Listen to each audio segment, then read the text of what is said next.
Welcome to the school board study session for PLSAS on this Monday, April 24th. Our study sessions are open for public comment, and I'll read our open and public forum rules this evening. Input from students, staff, parents, and community members in major decisions can be a valuable form of assistance to the board. Open forum is an opportunity to address the board. At least 10 minutes prior to each meeting, a sign-up sheet will be available at the meeting site for individuals to sign up to address the board. Only those whose names and addresses appear on the sign-up sheet at the time that the meeting is called to order shall be permitted to address the board. Up to 5 speakers shall be provided, a maximum of 3 minutes, 15 total, to address the board unless an exception is granted by the board chair. Speakers will not be allowed to verbally attack, disparage, or potentially defame individual board members, employees, or students, nor may speakers use vulgar or profane language. Also, speakers may be precluded from disclosing personally identifiable private data regarding employees or students. Speakers unwilling to conform to the rules or time constraints may be told his or her privilege of speaking has ended. Board members shall listen respectfully to issues brought to them by the community, but not engage the individuals during their time. The board members shall not deliberate or take action during the open forum regarding an issue presented. If followed by administration is necessary, the chair shall request that the superintendent follow up on the matter. When the board chair proceeds with the meeting, audience comments are no longer in order. However, the board members retain the right to call on district administrators for information to assist the board in its deliberations. Thank you for abiding by these rules. And tonight we have 2 speakers for public forum. The first is Sarah Anderson, here to talk about inappropriate library book review.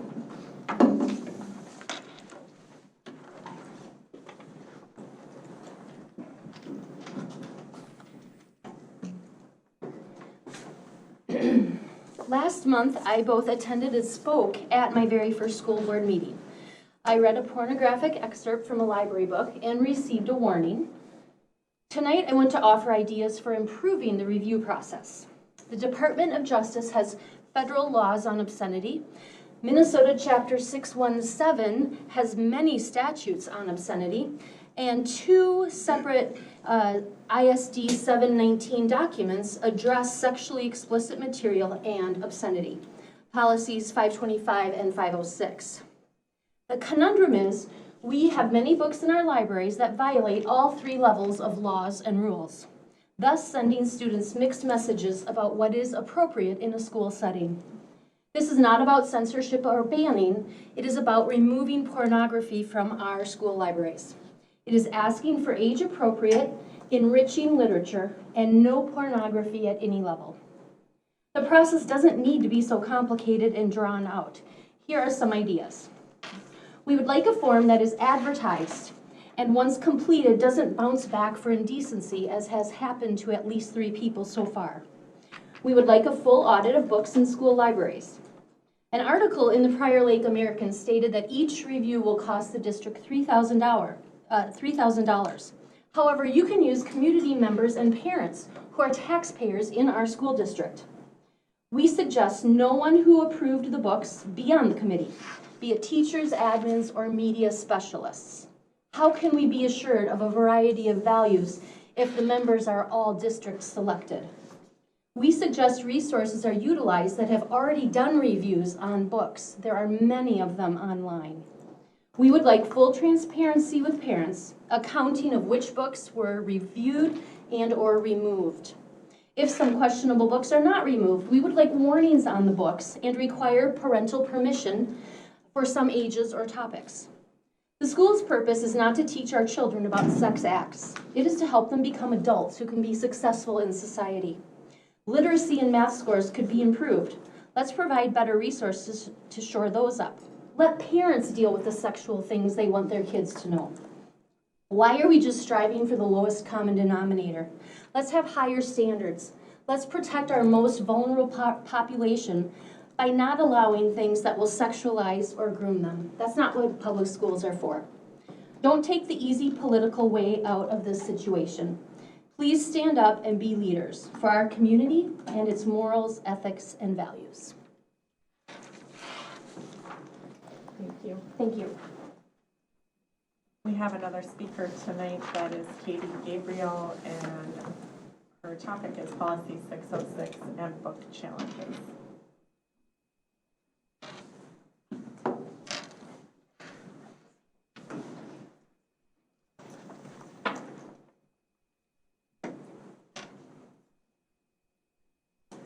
Chair Crosby, directors, Dr. Thomas, my name is Katie Gabriel. I use she, her pronouns. I live in Savage.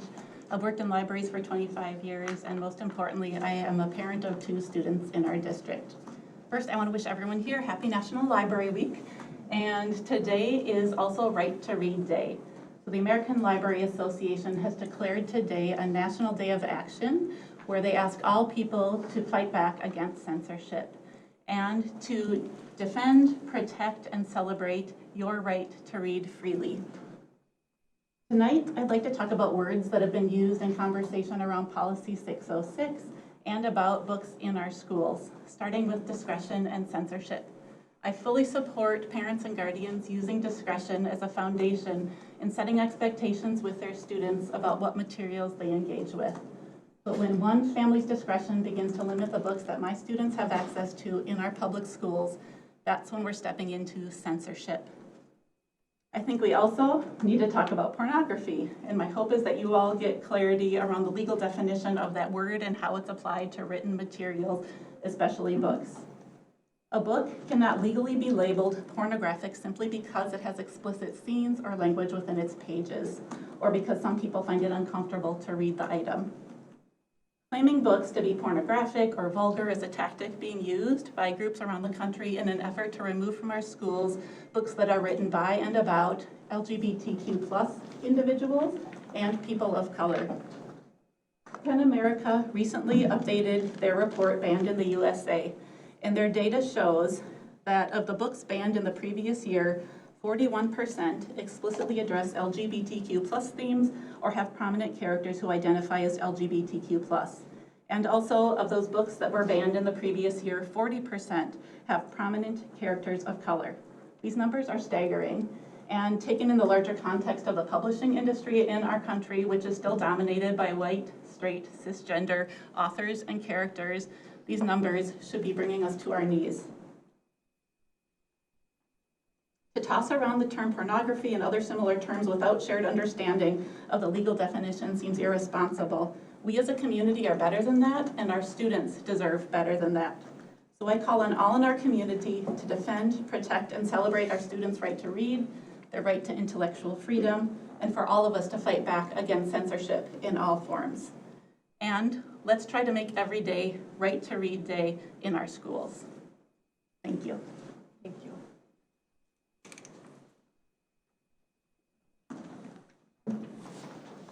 That concludes public forum for this evening, and we'll move on to our study session purpose and agenda. Dr. Thomas. Thank you, Chair Crosby, Board Directors. Tonight, as we do with all of our study sessions, it's our opportunity to bring topics to the board for deeper discussion, to allow board to really provide perspective of their governance and direction that administration can go. Tonight we do have quite a full agenda. Specifically, we'll be looking at our outbound survey results as our first conversation topic. I would say between now and January 12th, we'll just always have a standing budget topic that I'm sure will be filled. We'll be talking a little bit about our district liability insurance and brokerage protocols. We'll be speaking a little bit about the superintendent evaluation, give you our annual wellness report from food services, nutrition and food services. We have our compliance vote for American Indian Ed. This is an annual function that we do each year. We've got a couple of proclamations that we'll cover this week or tonight. And then in policy, we'll be providing a brief update as to the next steps with policy 606, and then a second read of policy 806, and then the board policy of 203. And that is our agenda for this evening. Thank you.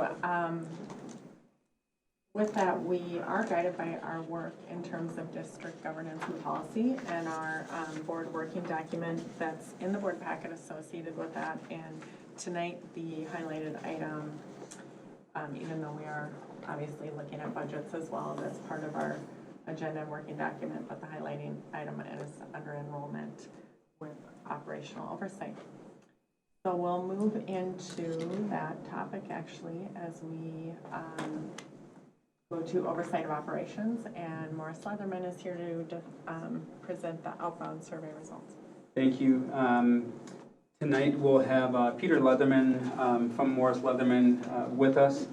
I think this conversation tonight is one that we discussed a few months back as we are trying to understand the outflow of families who are choosing not to attend Prior Lake Savage area schools, and unfortunately seems to be occupying quite a bit of Peter's and his team's time these days, as K-12 and public traditional K-12 education seems to be, the attendance conversation seems to be a big one. So tonight we'll have him walk us through the findings and then open it up for questions with the board. I'll turn the floor to you, Peter. Super. It's a pleasure to be here with you this evening to go through the results. Am I blocking it? Can you, if I Be say, fine. if I move there, I'm in the spotlight here and I'm blinded by the. You're just fine. All right, just to review with everybody what we undertook. We spoke with 250 randomly selected parents who were not sending their child to the Prior Lake Savage Area School District. Average interview time was 10 minutes. Non-response rate was 5%. The results are projectable to plus or minus 5% in 95 out of 100 cases. And the interviews, it took us a while. These parents are busy. They've made an adverse decision against the district. So over half of these interviews were conducted by appointment. So when it was convenient for the parent to take the survey, not when it was convenient for us to give the survey. If we look at some of the demographics of the profile of these parents, 29% were 18 to 34-year-olds. The largest section was 35 to 44-year-olds being 48%, and then 24% over the age of 45. Median on this one comes in roughly, the typical parent that's made this decision is about 38 years old. How long have they lived in the community? 47% have been here for 10 years or less, 53% over 10 years. You're a little bit atypical on this one with outbound surveys. Typically, the majority, about 60%, have been in a district for less than 10 years. The relationship, the connections aren't in the community, which is one of the reasons that they make the decision to go elsewhere. 16% indicate that they have preschoolers or infants in their household. The ethnicity, 69% were white, 16% African American, 6% Hispanic Latino, 4% Asian Pacific Islander, 3% multi or biracial, 2% Native American. You follow the typical pattern that we see with these parents is that they're highly educated. 60% were college graduates. That includes also master's degree or postgraduates. Only 6% were high school graduates or less, and some college experience at 34%. And then finally, 68% they either had attended or a family member had attended the district in the past. Typically, that's a 50-50 split with these sorts of outbound surveys, but that's also being driven by you have a lot more people that have been in the district for longer periods of time. So they do have a connection with the district. Females outnumbered males by 12%, and then you can see the distribution of where they chose to send their child in the sample. 35% sent them to a charter school, 34% another public school, 27% a private parochial option, and 5% homeschool. We started out asking in these outbound surveys some questions about the home school district. So what do they like most about the Prior Lake Savage Area School District? This is open-ended, they can tell us anything. And what these parents focused on, 20% talked about the variety of programs, 18% mentioned facilities and buildings, 15% good teachers, 14% safe, 12% good academics, 12% broad curriculum, and then some idiosyncratic in the scattered. You actually had very few people say nothing. Keep in mind, this is a group that made an adverse decision. The nothing is typically 15 to 20%. You know, 1 in 5 folks can't think of anything. If we collapse some of the categories, though, the one thing that people in this group, about a third, are pointing to is the type of programming. Variety of programs in the curriculum. 32% are actually thinking about what they like most about the district is what's being taught in the schools. If we ask what they like most, we always ask what one of the biggest challenges facing the district.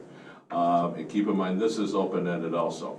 1 in 4 point to large class sizes. And we're going to see this as a theme throughout the survey, but then also potential strategies and solutions within it on what these parents are looking for. Declining quality is a concern among 18%, lack of funding 15%, and discipline at 12%. Now keep in mind, they could tell us 5 things. What we're coding is the #1 thing they say. Okay, we're going to go more in depth with the individual things and items. What else comes into play? Poor teachers, safety and security issues, open enrollment, diversity, racism, all of those sorts of things. But four of them add up to about 70% of this sample being the concern. The class sizes, the quality, funding, and discipline. Are we allowed to ask questions yet? You know, Or do you want me to wait? there are so many charts, let's just do it Okay. as we go. So what is your question? Just kind of say, hey, what, so we don't get to the end of all 25 and then go back and. Sure, Yeah. that was my reason. 100%, I agree, yeah. How is quality defined? When you say declining quality, and quality could mean so many The things. to so quality many of the academic quality, the education being taught. And this is a statewide issue. That even parents in the school district have a concern. Folks have not shifted from favorable to unfavorable. The shift has gone from excellent to good. And so districts, I was just at a district before I came here, and they've had, since the pandemic, a 30-point drop in the excellent rating. Folks haven't gone into the unfavorable, it's a softening. They're just concerned about the overall quality of the academics and what's happening, especially when they hear news reports about proficiency in math, reading, and those sorts of things impacting people's perception. Thank you. So, yeah, just raise a hand or call out to me. Peter, just, Yes? there's this one little blip at the bottom. Yep. Scattered. Idiosyncratic, if it's less than 2%, I just collapse them down into a category. So on open-ended, that's actually a very limited amount of scattered sometimes. Sometimes people are just all over the board. But yeah, it's just idiosyncratic, that doesn't count for more than 2%. Overall, how do they rate the quality of education in the district?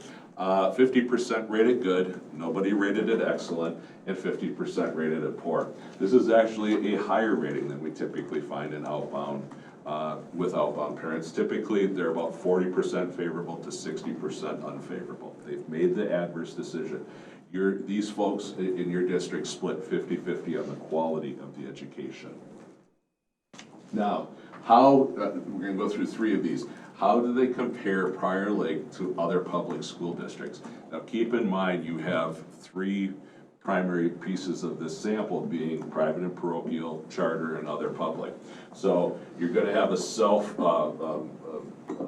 you're going to want to validate your own opinion of what you've done, okay? So compared to other public school districts, 27% say the district is better, 17% say it's worse. The 17% saying it's worse are primarily those that are sending their children to other public school district options, okay? Those that are saying better, it's focused actually on charter school parents, all right? Now what about in comparison to charter schools? Charter schools have a more mixed perception, regardless. Many parents that actually send their children to charter schools have concerns within that, especially revolved around programming. Compared to charter schools, 36% say Prior Lake is better, 20% worse, 36% about the same. What about compared to private school and homeschool? 25% say better, 38% say worse, 20% about the same, 18% unsure. Overall, though, these parents really do think there's a competitive advantage as a whole versus other public and charter schools where private and parochial and homeschooling offers a better quality of education in comparison. Ask a question? Yes. How do you make that observation during the survey? Like, how do you make the observations, you know, just like the comment that you just made?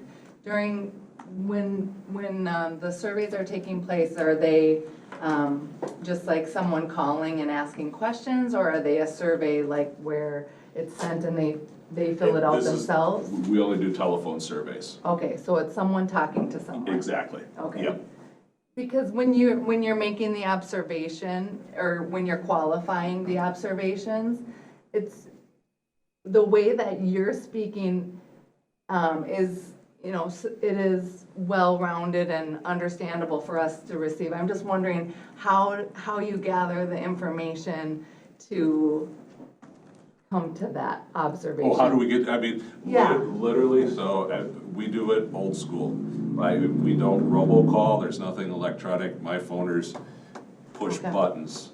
And we're also old school, they fill out the survey on paper. There's nothing I hate more than when I get a survey and I hear clacking of computer keys, drives me nuts.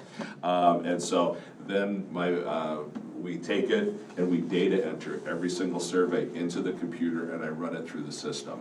And so then it collapses down the results into the overall results like this. But then I can take the data and I can look at charter school parents versus private school versus other public school. I can look at different, all sorts of different demographics that the computer can slice and dice it for me.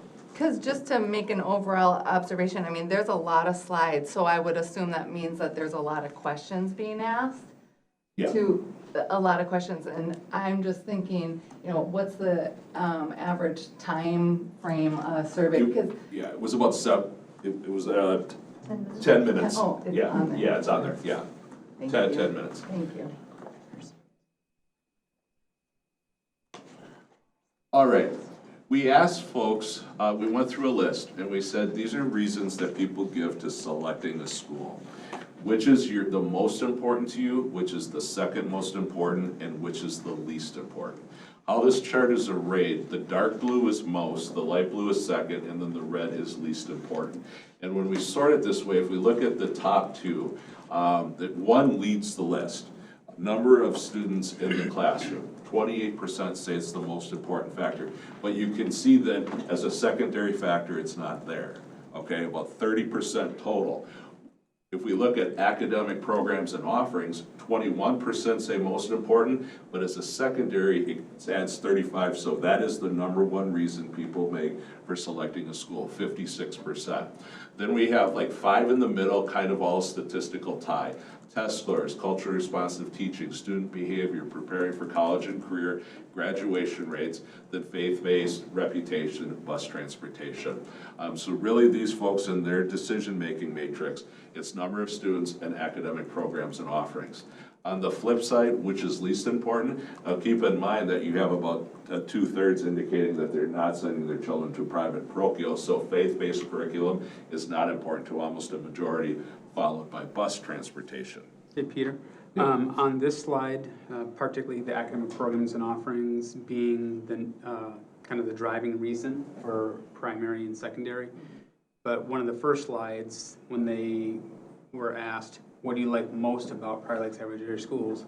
It was the academic programs and offerings. Right. So I'm wondering how we make meaning of those two competing results. Right, because you had 32% that pointed overall that was what they liked most about the Prior Lake schools, but that leaves 68% that said something else. And so it's kind of that inflection in a sense, so that 68% are much more focused and they don't give, that's not what they think about when they think of the district. Yeah, I mean, there is always in surveys, there are things that you go, okay, some people see this and value it, some don't. And that's always the thing going through. The one thing we don't have is a control here, and we talked about this with Cabinet, we don't have your current parents. And where their attitudes and opinions are. I have seen districts, one district as an example, the primary reason, and this was before the pandemic, approximately, probably 2010.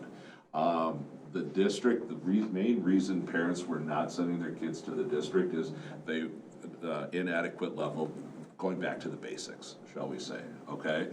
But then when we survey the current parents value kind of that non-traditional basic program and curriculum. So it was one of those things, if the district made the decision to try to go back to the basics, you're potentially alienating your folks, that your current parents on that situation.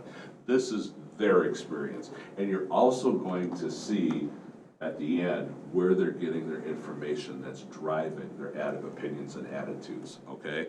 It is word of mouth. Yes? Can you I just want to clarify, I know you said this is, when you said number of students, you said classroom? Yeah. But that is correct, it's not total number of students in the district? Number of It's students in the specific to the classroom. Okay. Yep. A couple questions on is how important is it to attend a school with many races and cultures? 39% say very important, 33% say somewhat important, 28% it's not to or not at all important. This is typically what we see with this group, typically 75 to 80%. It is important. On this one, how important is it to attend a school with one race or culture? 1% say very important, 18% say somewhat important, and 81% say not too important. This is actually on the lower end. I've done some in districts where they have very, especially with Hmong academies and those sorts of things, where that is a value within the community and that culture to attend the race. So that this is very much dependent, especially on the type of charter schools in a district. Going through and reading a description and saying, do you agree that this description applies to the Prior Lake Savage Area School District, or do you disagree? Does it prepare students for life? 82% say yes, 15% no. Students succeeding at high levels, 71-28. Effective teaching practices, 79 to 19. Supporting student needs has the most disagreement, and we'll go a little bit more in depth on this. 65% say yes, 30% say no. Technology leaders, 78-19. Excellent teachers, 79-18. Creating successful individuals, 83-17. Partners with families, 73-23. And then, or 70-23, and then offer an extensive array of opportunities, 84-14. Overall, this nets out that your parents are much more, this group of parents in your district are much more, have higher levels of agreement across the board than we typically see. And we saw that also, we didn't have an adverse reaction on the quality of education. You know, it was a 50-50 split. They're not hostile, they're looking for something else. So then we're gonna try to find out what they're looking for.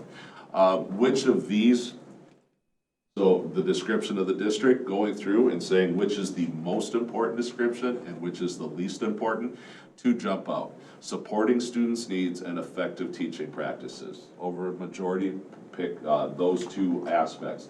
Then we have 3 with 10% roughly, students succeeding at high levels, partnering with families, creating successful individuals. What is the least important? Not surprisingly, post-pandemic, being a leader in technology is not a badge of anything that people really are interested in. And this actually applies for parents also. It's not the most important thing to parents with technology. What was the age of the decision to enroll in another education option? This is what we found post-pandemic. Before the pandemic, in most districts, these parents had made the decision by the time the child was 5. It was typically 50 to 60%, where 5 years or under, they've made the decision. The pandemic has made the decision point all over the board. There's no consistency, and we see this in district after district. Okay, when we then asked when was it decided, 82% made the decision during the pandemic. So that's what's caused this change in the age of the decision, where it used to be simple for districts in a sense that if you want to stop people from making an adverse decision, you focus on when they're young and building that connection with the school district. The current situation with all these different points, and there's not even, sometimes there'd be a blip, okay, when the transition from elementary to middle or from middle to high school. Districts don't even have that now. It's all across the board. They'll pull their kids out at any point in the process, not waiting for some sort of natural transition. Open-ended. what was the reason for sending their child to their current school? You don't have one reason. You don't have anything that hits 30, 40%, where, 1 in 3 parents are coalescing. You only have 2 that hits double digits in the low teens. Smaller class sizes, and then a convenience to a job or daycare.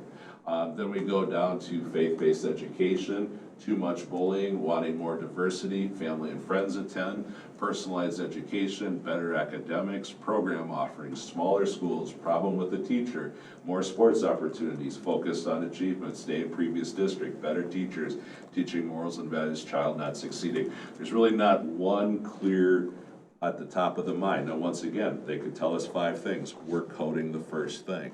So that's why we go through, and we've created a list over the years of doing this, and we go through and ask people on a 4-point scale, with 1 being the least important, 4 being the most important. How would you rate each of these factors in your decision? What's a rate on the chart is those that said 4, the most important factor in their decision. Personal attention by teachers in meeting individual learning needs of students. And this is the challenge for every school district in the metro and actually the state, because the concern on class sizes is always there. But when people talk that they have a concern on class sizes with our research, their concern isn't going from 28 to 27. It's going from 28 to 15. Okay, and really that's not feasible with building space or anything. So it's how do you personalize education in a time where you going from 28 to 27 or 32 to 31 is a distinction without a difference. People are actually, in many surveys that we do, will pit class sizes versus programming and say it would cost X hundred, $1,000 or X million of dollars to lower class sizes by 1. Instead of doing that, the district could invest in personalizing education, mental health supports, those sorts of things. Even a majority of parents support that investment rather than cutting class sizes by 1. And so that is oftentimes at the top with the personal attention and individual learning needs. What comes in below that then? Lower class sizes, basic academic skills, character development, then the size of the high school, the reputation of the high school, more challenging, religious base, and on down the list. But those are the 2 primary drivers in the most important factor for choosing to send their child elsewhere. Can I ask a question? Yep. So back on, I don't know which slide it was, but it's reasons for selecting a school, and the faith-based curriculum came up as not an important issue. Yeah. And then here, on the next one, This one. that other one, go back one more. It shows that it is sort of at the top. I mean, so can you help me It's- understand the Once again, difference? it's 8% here, and it was 45% on the other one. So really, this is telling you, and then this backed up here with religious values, traditional morals. That's really important to about 10% of the parents that are going elsewhere. And it's a non-factor for the remaining 85 to 90% of the parents going elsewhere. Now, we went through a list and asked folks to compare the Prior Lake Savage Area School District with their current school. This is kind of set up like a stoplight. Green, the district's better. Red, the district's worse. Yellow, it's all about the same. And so we're looking for competitive advantages and disadvantages. On this one, though, you see that even though they might be a soft favorable towards the district, they don't see a lot of competitive advantages with the district. There's only one that hits double digits, opportunities in sports at 12%, 6% music, theater, arts, 2% variety of courses, access to technology, and 1% quality teaching staff. Well, where's the major competitive disadvantage is the personalizing education with this group of parents. 62% say it's worse. Then we have 5 or 6 that at about a third indicating worse. Responsiveness to student needs, teaching staff, academic achievement, basic coursework, and character development with student behavior. But it really, these parents, it's focused on that personalization, the responsiveness to students at the individual level instead of the group level. How would they describe the Prior Lake Savage Area School District?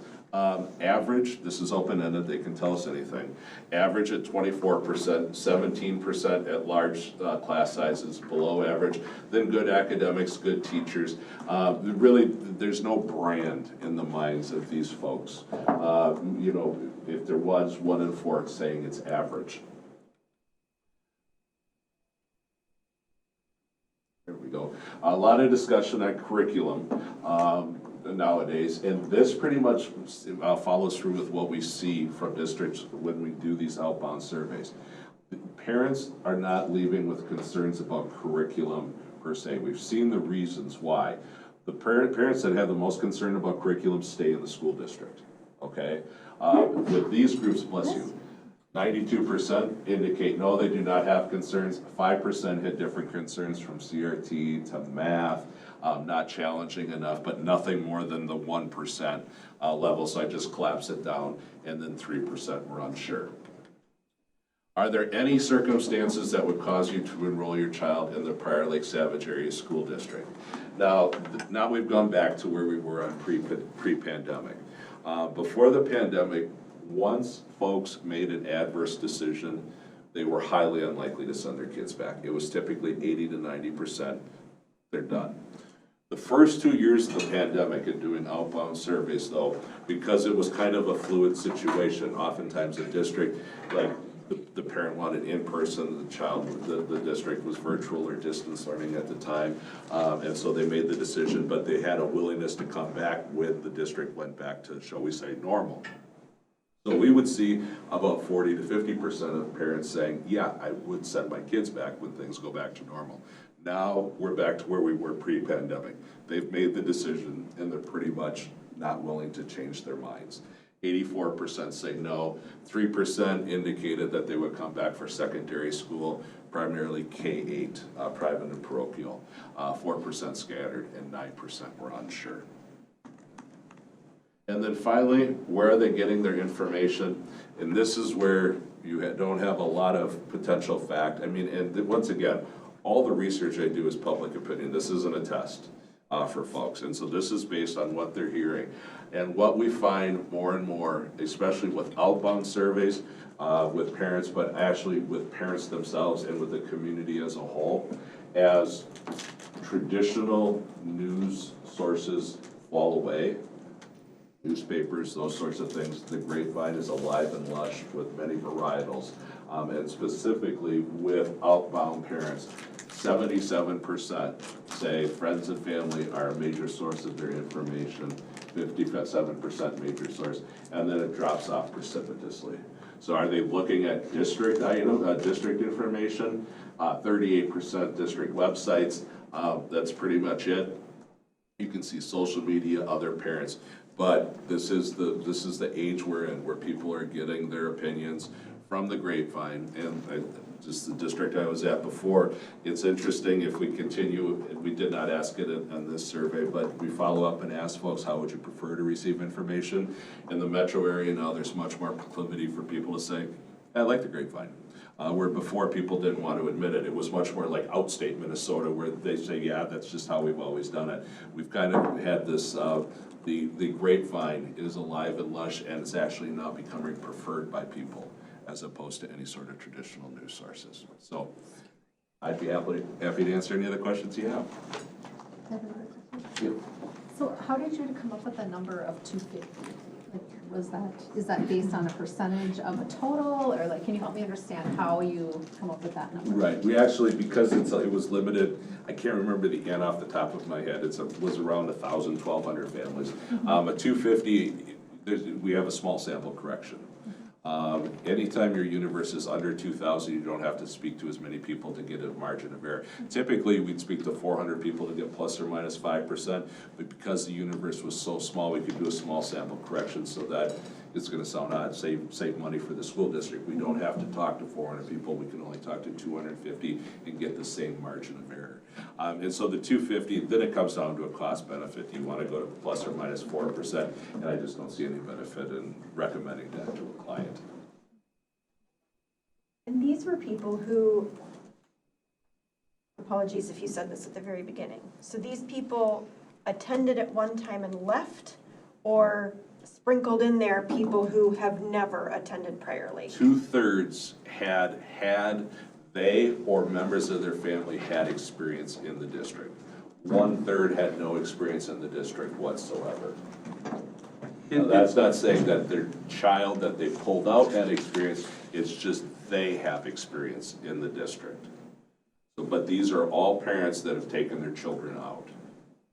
So a parent themselves could have gone to our district as a student. Yes, That's the connection. that's the connection. We don't necessarily know Right. whether or not of this sample, if the students of these families ever set foot in our district. Well, actually, I could cut the data with when they decided to enroll, the age. I probably could come up with a pretty close approximation on that. Okay. Do you know how many of those families were open enrolled and then left? Because I thought it was interesting, the funding and the taxes. If you live here, you got to pay the taxes. And the funding, those were two factors that are completely out of our control to a certain degree, and actually to a lot of our degree. So it made me immediately think that maybe people who answered that way were open enrolled. These were, my understanding from these were resident Residents. Okay. parents, yeah. Huh. So did any of them that you talked to also said they're moving out of the district physically? We didn't really ask that question in that Okay. sense, yeah, no.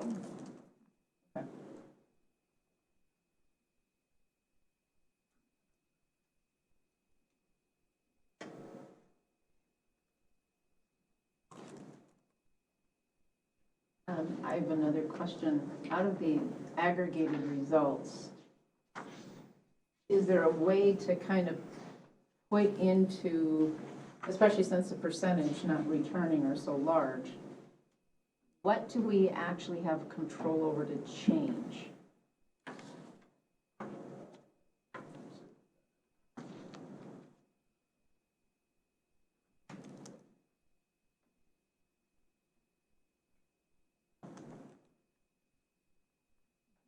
It would be the top two.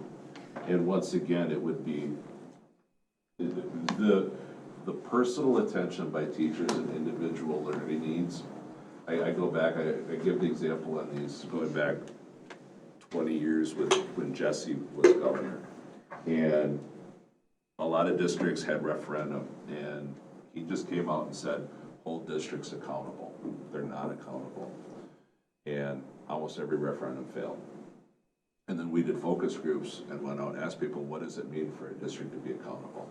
If I had 12 people around a table, I had 12 different answers. And it's also the same with meeting individual learning needs and personal attention by teachers. If you have 12 people around a table, you'll have 12 different sets of expectations on what it is.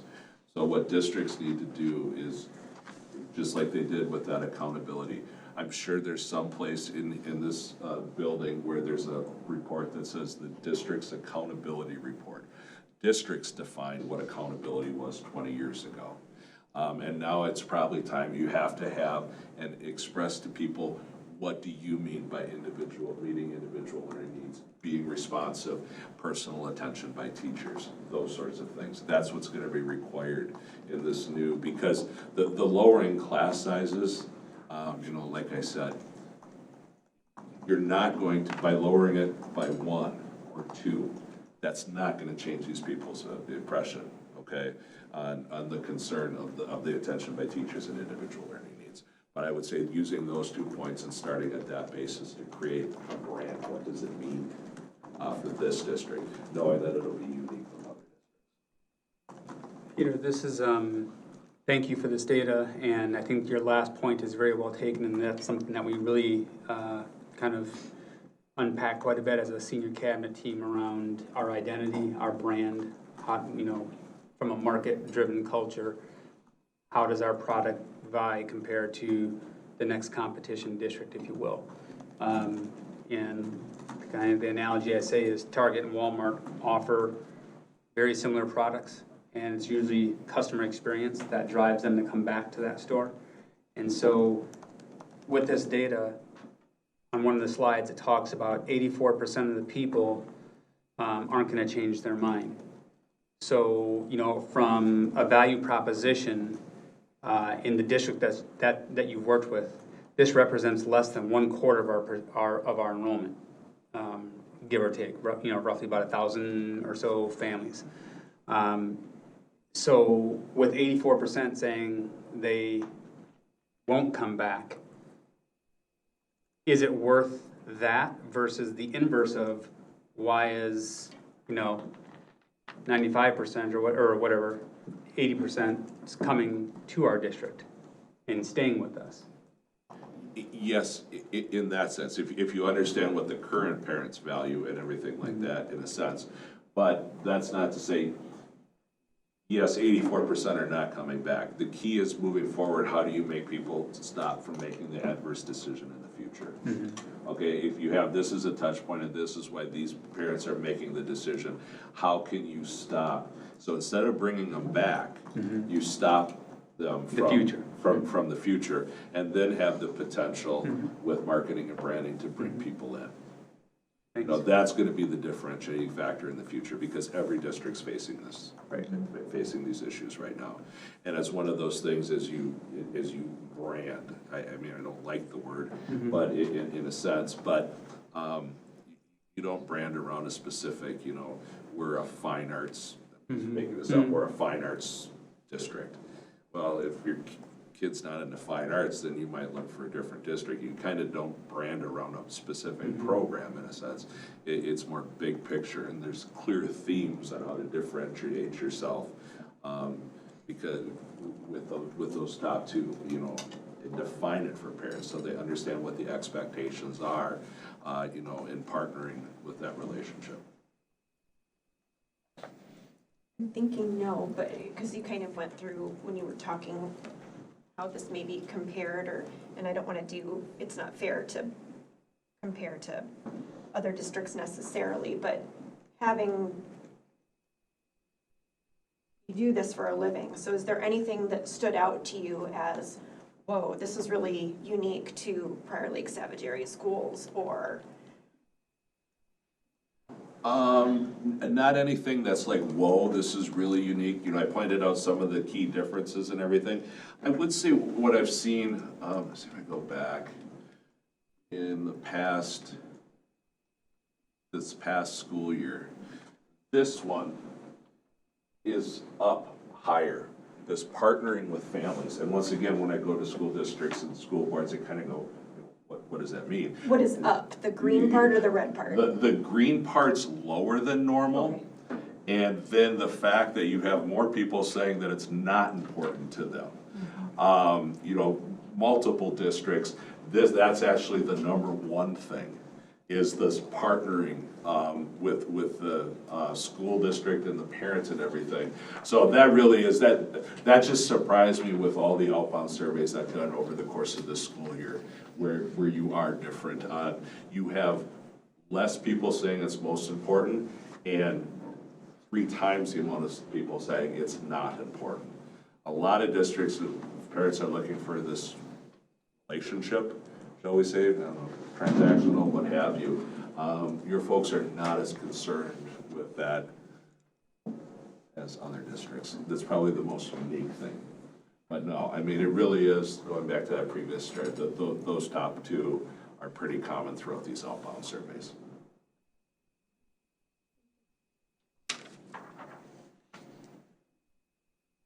So board, next steps for the admin team is to look at this data, also look at the parent component of the Studer data. These are families that we do have, and then look for parallels within that to really begin to come back and set district-wide strategies as to how we address the families who are choosing PLSAS, and to Peter's point, you know, kind of stop the babies from getting thrown into the river. So that's part of our aspect of kind of catching on both sides. So more to come from admin as we reconcile this data set against our Studer. Thank you. Thank you. Thank you. Okay, we'll move on to our budget planning update. Thank you, Chair Crosby. Oh, should I start? Okay, thanks. So 2 weeks or so ago, we came to the board to share the identified and/or emerging needs that senior cabinet, put forth. Part of this conversation, I think it was about a month or so ago, maybe a little bit more than a month ago, started with you all with regards to some of the positional support in the district. And then 2 weeks ago, it was more around the departmental support. And, I don't know how else to say it or how many more times I can say it. These are needs that our staff have brought forth that they believe will really bolster the district to allow our students and community to really experience a thriving atmosphere. And we are also mindful that the financial context that we are dealing in right now is really challenging and a lot of unknowns. And so I just want to be clear with the board and our community as they continue to track this conversation. And I said it the very first night, there is no expectation that everything that was identified would actually make it across the finish line. But we would be remiss as a senior team not to bring forth what we believe it's going to take to become that premier district of choice. It's similar to a vision statement. We set this out there for what we strive to attain for our learning communities, but our mission is going to have to be more mindful of how we actually get there. We will be meeting with the senior team Wednesday, to bring further prioritization to the priorities that we brought to you over the past couple of weeks. And we are requesting a meeting with the board to share that reprioritization on May the 1st. And as I stated a couple of weeks ago, we'll probably be making requests of the board during budget cycle to add additional times. But starting this Wednesday, we'll be making offers to individuals or 2x2s of the board to come in and/or phone conference with us to walk you through some of the reprioritization factors between now and the 1st, if you can, and if you like. And then on the 1st, we would prepare to bring forth that reprioritization of the priorities, and then still plan to come to the board May 8th with a preliminary budget. Then from May 8th until June 12th is where we hold our breath and kind of watch what happens legislatively and some of those nuances that will continue to find their way through the legislative process and see ultimately what comes across those final votes. There is, I believe tonight, the Senate meets. I believe it's tonight. I think the House met last Friday, Thursday or Friday. We are seeing some unfortunate inconsistencies from what we've shared with you all when this whole process started. And those who haven't tracked it this closely, welcome to the rodeo. It's a bumpy ride. And I've said it from day one, and I'll continue to say it respectfully, that I am concerned with the legislative process and where things may ultimately go. Just my intuition as I'm hearing from our local lobbyists within professional groups and talking with folks in other districts and throughout the state, there's significant concern that there are mandates in the legislature right now that will find their way to local school districts completely unfunded. And we try to put all of our assumptions that we know into these budgets, but I don't trust that we're not going to see more things coming across that would potentially have some significant impacts. And you take that balanced with what I'm sure will be a very large legislative celebration of the biggest investment in K-12 education, but a lot of that investment will have to be pulled back from the base funding formula to cover a lot of these unfunded mandates that may make it across the finish line. So I am very open to be proven wrong, and, but I'm also being very realistic and cautious at this point. So I share that as an update with the board. I think some bigger pieces of concern are conversations around class size mandates coming into the policy or the legislative process. The paid family medical leave components are some bigger potential price tags that could come our way.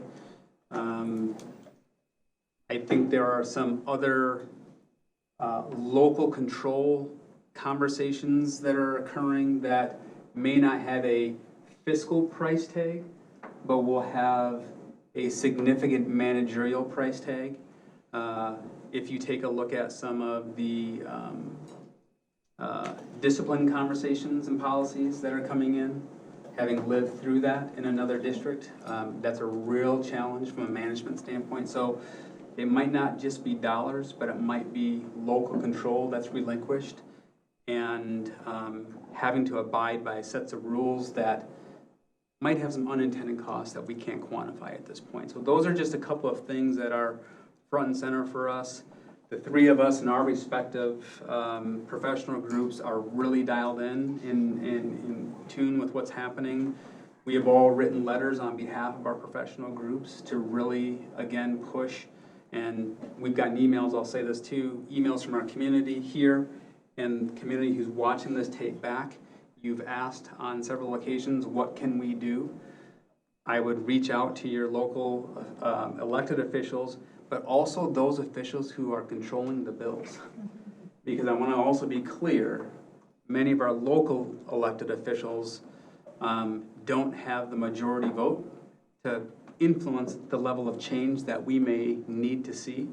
So I would encourage our community to reach out to any and all of elected officials to really drive home the fact of, do not put in unfunded mandates that are passed down the chain to districts, and do not relinquish the ability of local control.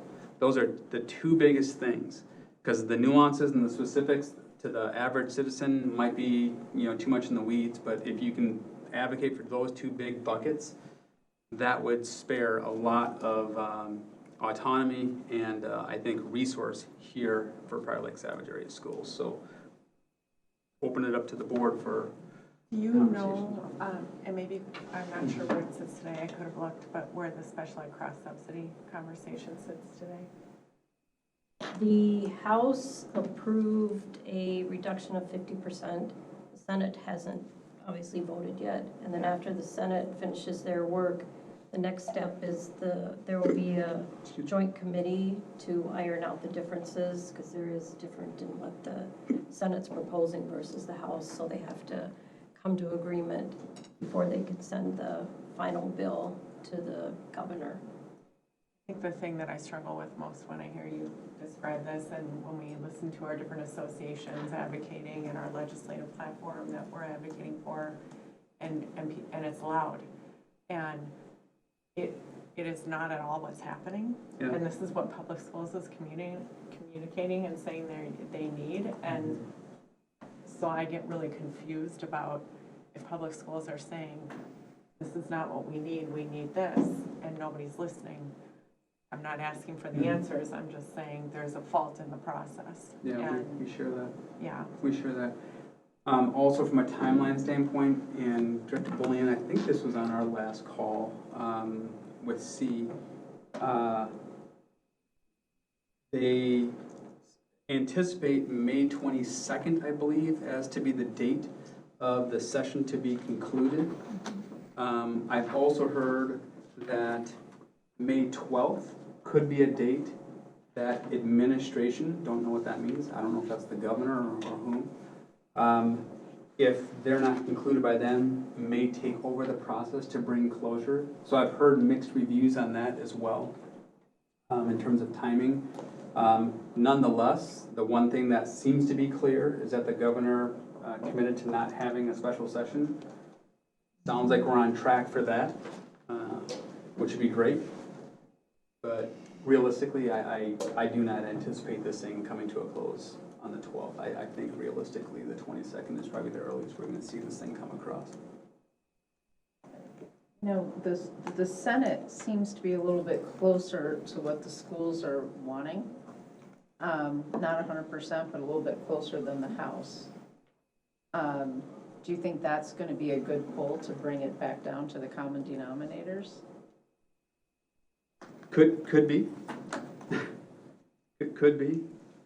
I'm rolling the dice just like you might be, you know? This is a very, yeah, I don't know. Bizarre Yeah, turn of events. there are, the trifecta or whatever they're calling, the shared power, like I said, too much of the same isn't necessarily gonna get us what we're looking for. It's not a good thing. And so, they're not all on the same page, even though they're kind of all politically, aligned by party. It clearly shows that doesn't matter. What matters for us and what we advocate is what matters for our kids, irrespective of party lines. But yeah, we're really unsure. It was really challenging on just attending the C committee meeting last week, being new to this whole process and listening in and trying to, Dr. Thomas and I connected for a bit afterwards, and I just said to him, I just feel like they're just setting us up for failure. And he was like, you're right. There is so much talk about all the money available with the surplus and all that, and all the money going to education, yet when everything is dissected out, it doesn't add up. And what that does is gives the opportunity for us as a district to look bad, because things just don't come out like they play. I mean, even listening to the state of the state, and there's just inconsistencies, right? And so, again, as a new person in this rodeo, if you want to call it, I mean, that's what I feel like is happening, that it's like they're setting us up for failure, and I think their intentions are good with all of the different bills and all of the different things, but it doesn't equate at the bottom.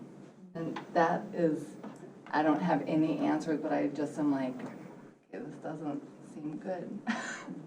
Well, I would agree that calling, as a school board member, as parents of a district, as administration, to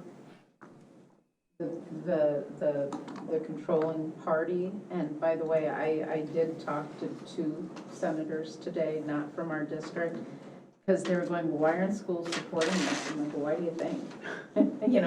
And we got into it a little bit. Because there's a huge disconnect between what's happening at the ground floor and all these ideas that they're kind of spinning around with. There's a huge disconnect with reality here, and why they're not getting the support. And I was kind of surprised with the ones that I talked to, their lack of knowledge.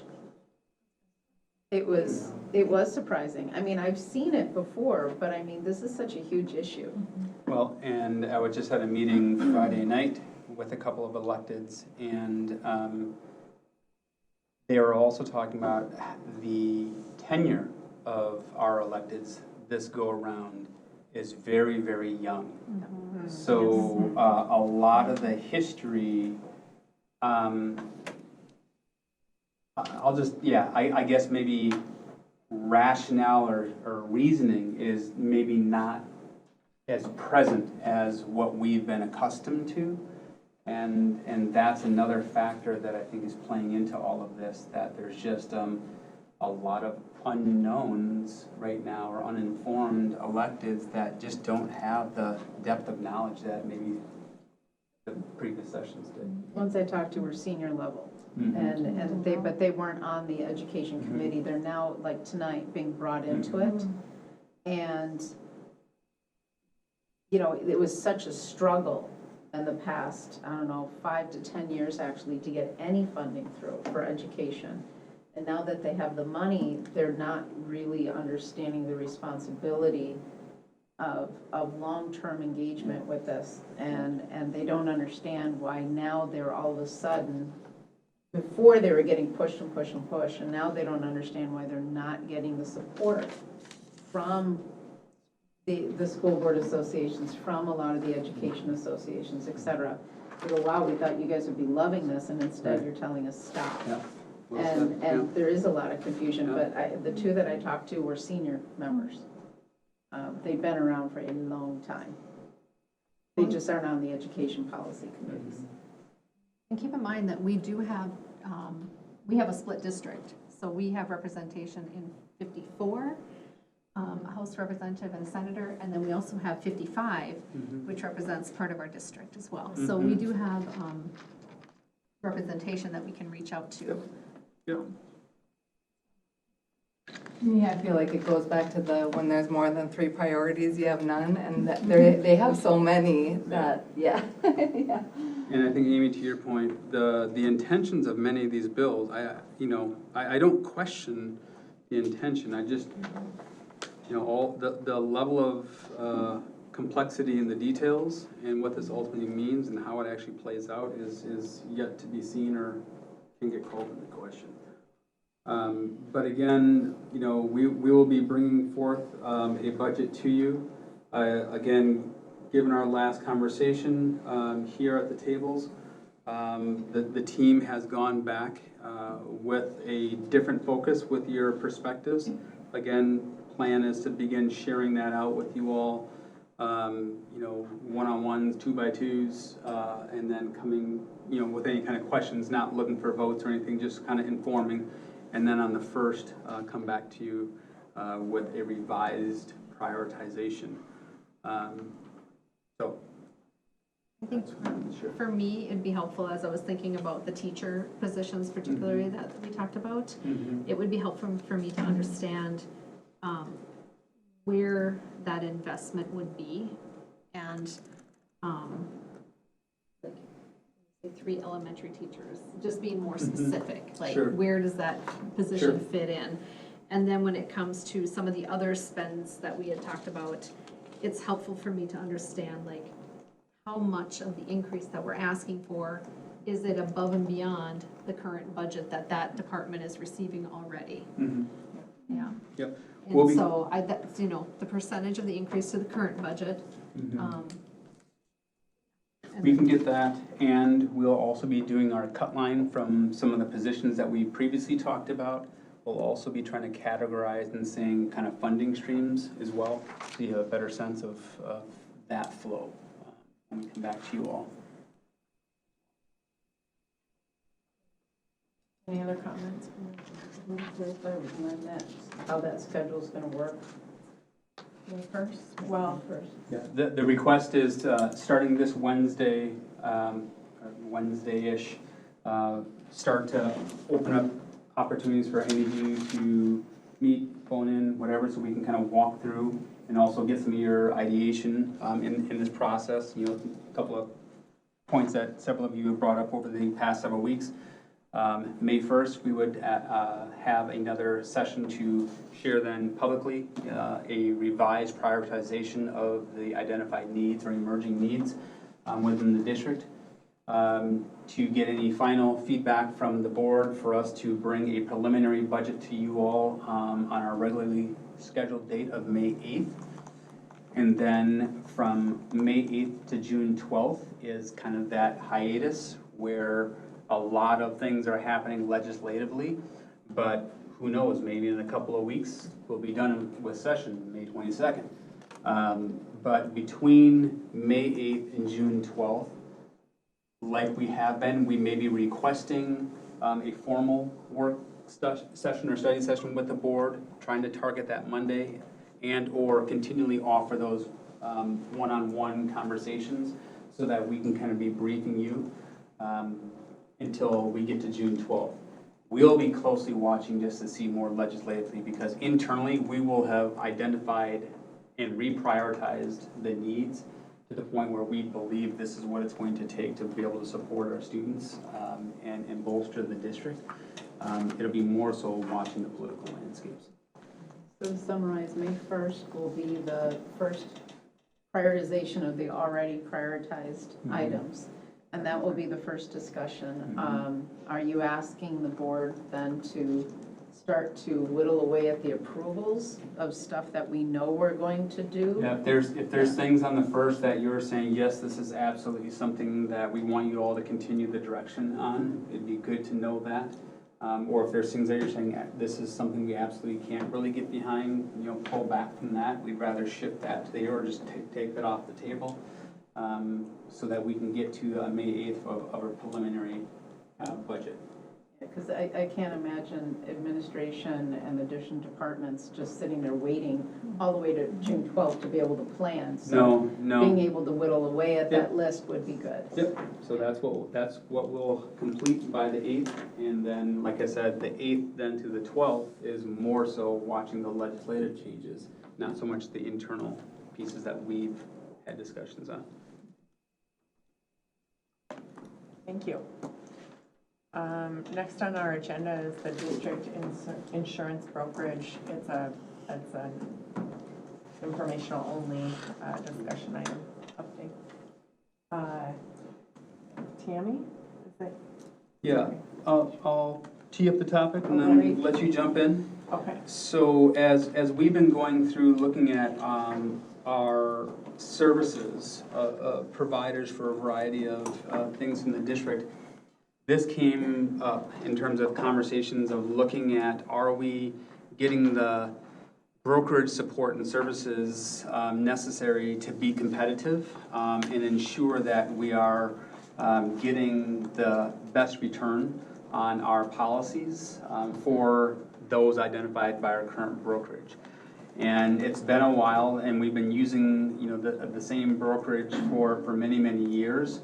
Really just kind of an annual readoption of that relationship. And so the question, as we've been looking at a variety of internal measures within the district, is this the process that the board wants to continue to use, or does the board have an interest in us to go out and RFP for brokerage type services that really affect millions of dollars of various liabilities, et cetera, insurance policies for the district? So that's generally the context. And Tammy, if you want to add any nuances to this. Yeah, our brokerage firm, we meet with them every year. They come in, and depending on what policy we're discussing, they'll make a recommendation for the insurance provider that they feel is giving us the best rate for what we're asking for. So it's like things like liability, our automotive, our cybersecurity. And we have been using the same brokerage for many years, from what I understand. So it's, in the grand scheme of things, it's probably time to do an RFP process just to make sure that we are getting the best bang for our buck, if you will. So that would be your recommendation? Yeah. If the board, Yeah, we that's the will of the can board. certainly move forward and craft the RFP to send out. I like the idea of going out to the RFP. My concern is timing and the workload for the staff to be able to do a good job at it, considering everything else that's going on. And if we do look, then obviously we want pricing to come in the early fall from them, because decisions have to be made in a timely manner for enrollment. How does that work with the ability to do an RFP and get all that work done in a very short period of time, given the other number of changes? Typically, then RFP would go out for 6 weeks. You would give an opportunity for people to respond to it, and then do the bid opening. So yeah, we are kind of pushing the timelines, because normally the new insurance would start July 1st. So we are pushing it for next year, but certainly for the 25, 26, we could have everything for sure in place and ready to go. We can't quite get there by July 1st of 20. Do we have errors and omissions? You know, insurance, What type? you know, I believe so. I can double check. I think there is. Okay, did you say? Do we use, You know, do we use professional multiple liability. companies for different? Yes. Yeah, so, okay, so you're basically, maybe different brokers, Mhm. you're going out. and- Shopping it out. Okay. Should, It would be the one broker who would kind of, their role would be to collect all of the different insurance policies, decide which insurance company would best be suited for us for the different categories. And it has changed. I know our cybersecurity is different this year than it was last year. I just spoke on that last weekend at RSAC remotely, and they, just because it's not covering, it's over expensive, and they're not covering anything anymore, if something were to happen. Yeah, they denied you lose it, and then you also lose all your premiums, because the insurance companies are kind of broke there. I think we should, I mean, I'm all for that. That's why I was asking about E&O, because a lot of people are using professional liability E&O as a stopgap for I'll that. double check.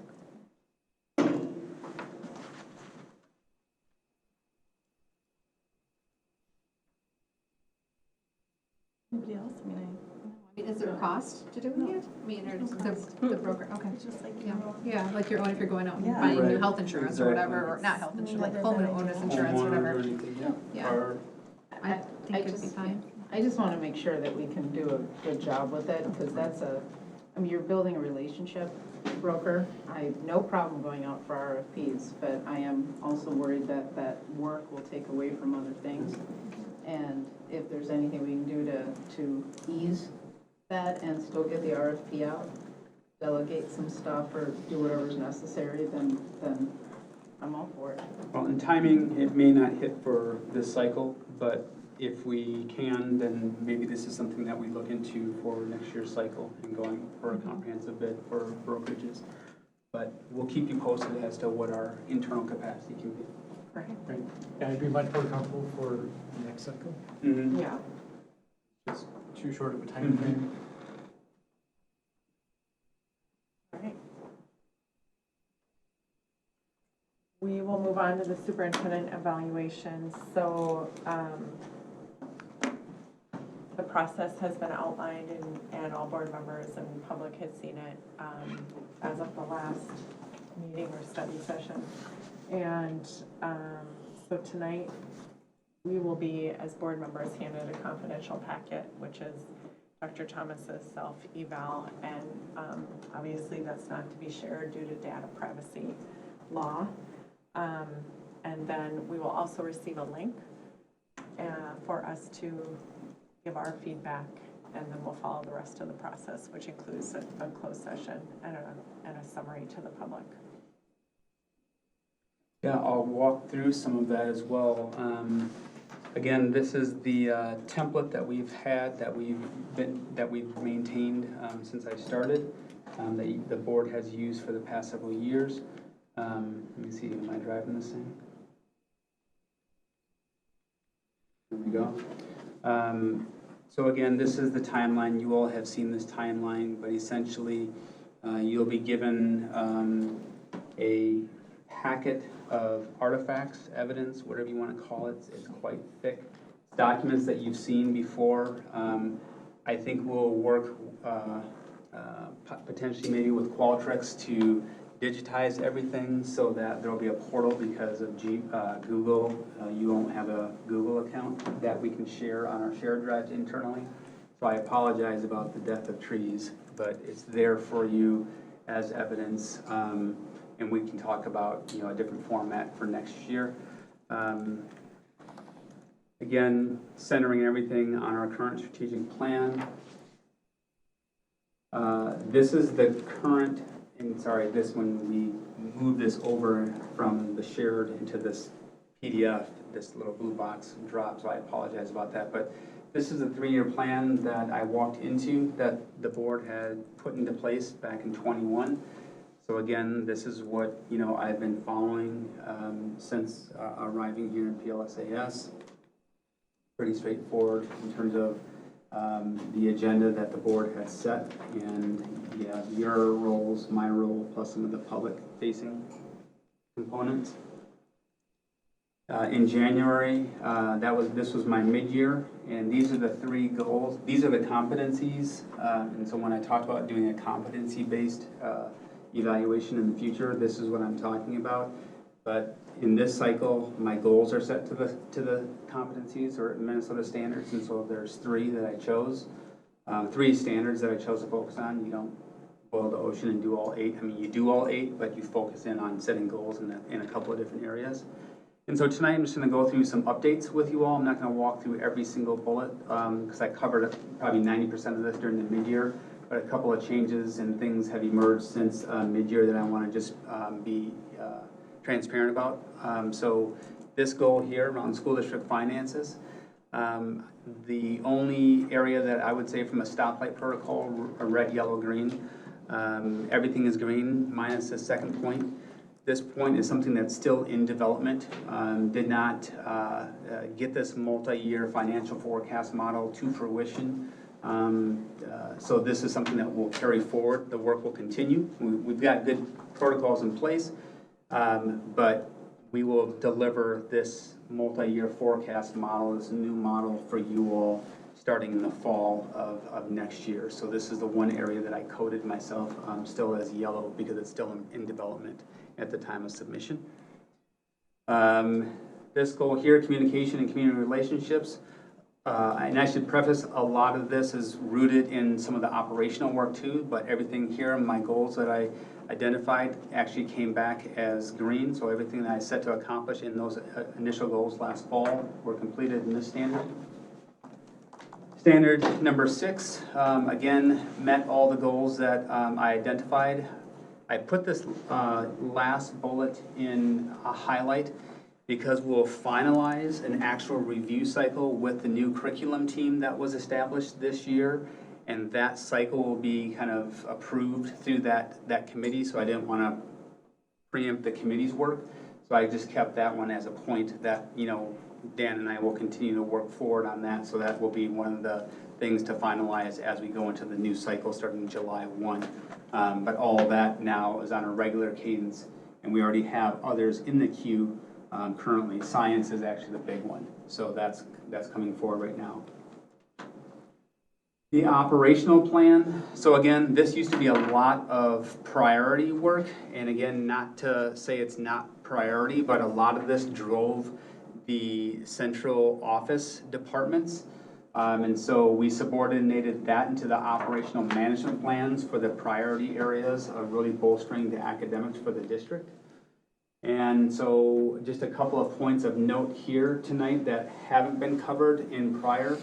We have the first bullet here, new HR and payroll transitions and learning systems to document, you know, the proficiency and the growth of our staff. So that's something that is new since mid-year. There have been a series of contracts that have been settled since the last time I reported on our operational plan for the district last fall, or last January. And that's what you see there in the second highlight. And then third is also the education campaigns and benefits for various employee groups within the district. That's another aspect of our HR operational goals that we accomplished since we updated you last in January. Business services, again, just a couple of the highlights are the things that have happened since January. Clearly the town hall meetings were new for us as we kind of went into the budgeting season. The dashboard is something that the finance committee is kind of finalizing in terms of what we want to be public facing. This will be an iterative process.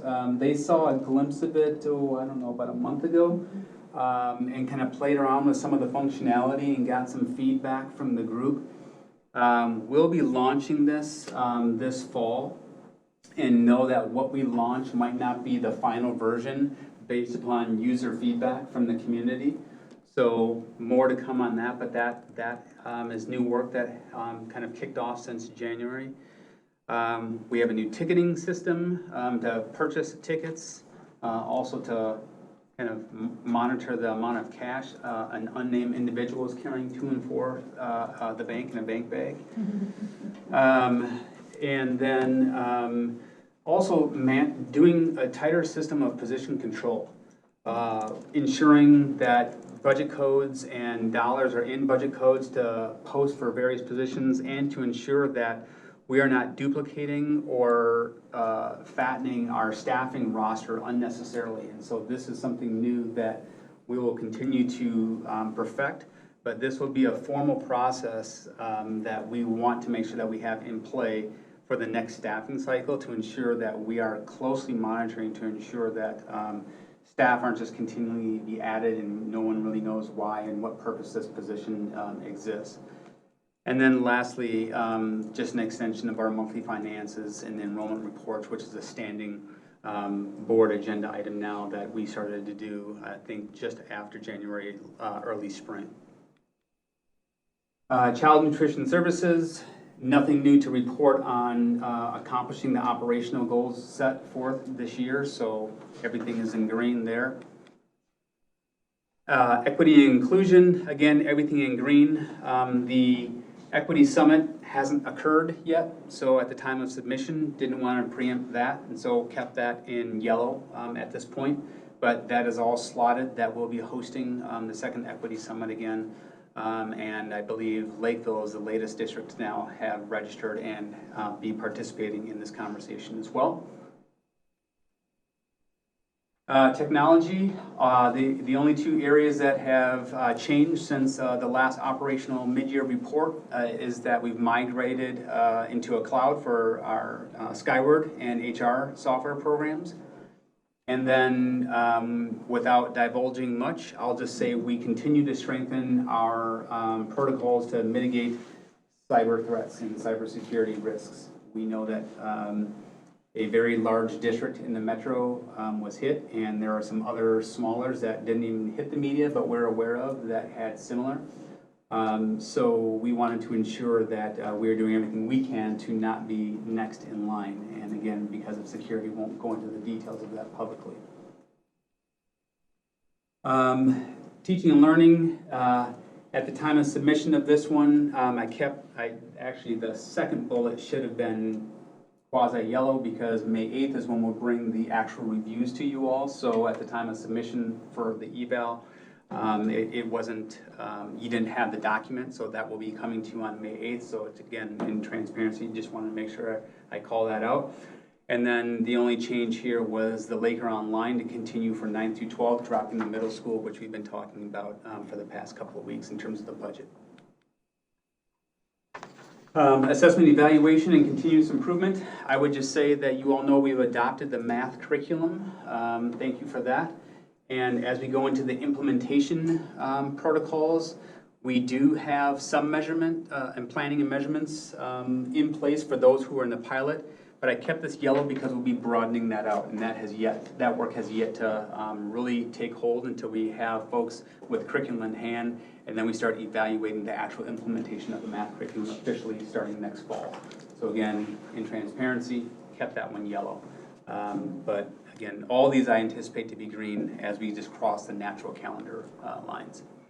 Student support services, again, everything that we set from an operational goal standpoint within the department, nothing has changed since the mid-year January report. Communication, the only thing that will be changed will officially take place tomorrow, and that's our reestablishing our commitments with the Realtors Association and local realtors in the area. I anticipate doing a series of these over the course of the year and make this just more of a formal reconnection, ensuring that realtors are getting, you'll have a copy actually of this deck in your packets, so you'll kind of get a little advanced screening of tomorrow if you choose tonight. But this is our opportunity to ensure that we are partnering with realtors to effectively tell our story. And as they're selling homes in our district, to ensure that they are promoting the district. Anything from those positive press points and/or something as simple as donating jerseys as, new home builders decorate and stage their houses, that we have PL gear. I mean, there's a variety of things that we can do to really strengthen that relationship. So that's the one area that's changed, or that's growing since January. Operations, transportation, health and safety. Again, a lot of this work has been conversations that we've been having with you all year, nothing to update from January. Community ed, the same. Some of these are hyperlinks, and I apologize, not all these links are accessible by you, and that's why you're getting the printed documents. So, so you'll be getting those in your packets. So with that, that is my quick overview of the operational updates, my professional goals that were set in the fall, and reminding that you will get a survey link to go into the Qualtrics. That is a confidential link for each of you to go ahead and complete that. And then you'll have my self-reflection, and then you'll have a stack of artifacts to review that really highlight a lot of the work under my leadership this year that we've accomplished together as a team. So with that, I turn it back to you all if you have any questions. And if you have questions also as you're reviewing things, feel free to reach out to me individually as well. What is the deadline to fill out? It's actually May Did it say in 10th. there? May 10th. It's actually Sorry, May May 10th. 10th. On our document, it says May 5th, but we've got some people traveling for a couple of weeks, so extended it. The review period was also shortened so that we would stay on that. Yeah, so we'll, May 10th to the 12th, we'll do our summary so that we can make sure to have our closed session May 22nd. And between the 12th and the 22nd, meet with Dr. Thomas.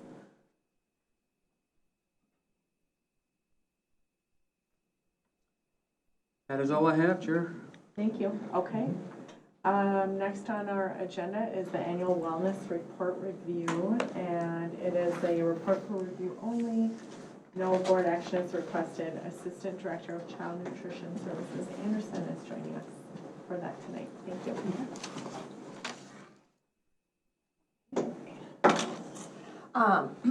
Good evening, Chair Crosby, fellow board members, Superintendent Thomas. Thank you for having me here this evening. So tonight in your board packet, you have the Student Wellness Policy, Policy 514. This policy is overseen by the Child Nutrition Services Department as advised by the Minnesota Department of Education. We have a triennial review that analyzes and goes through the policy every 3 years, and so this year we were not under review, so no policy changes have been made or suggested. So the policy kind of remains as is. Thank you. Yeah. Any questions or comments by the board? Well, we have our experts here. One question. I know this is, overall wellness and child nutrition, but the instruction of physical education will include focus on students and stuff like that.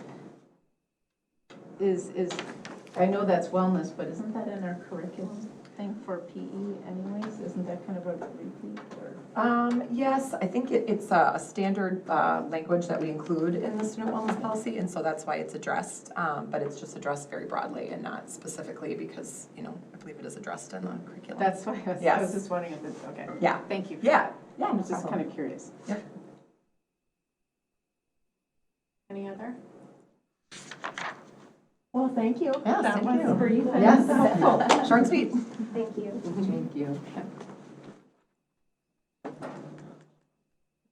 Next on our agenda is our annual compliance vote for American Indian Ed, and it will be presented by Director Oak tonight. Is the APAC chair here as well?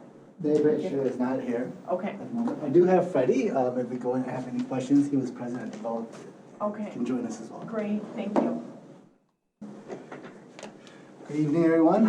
So every year, according to our American Indian Aid programming, our APAC, which is our American Indian Parent Advisory Committee, will have to hold a vote to say whether or not we as a district have met the needs of American Indian students in our district here. For the past 6 years, and this year is no different, the vote has been non-concurrent.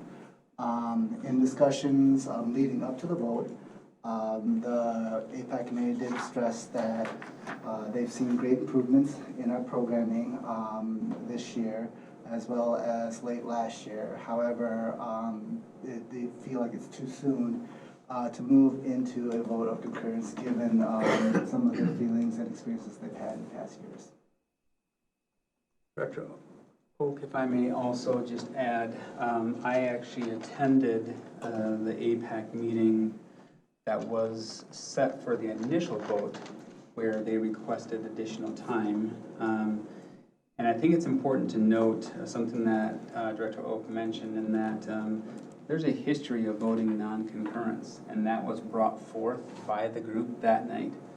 That many leaders of the past have gathered as a group to essentially vote non-concurrence based upon, you know, things that have happened.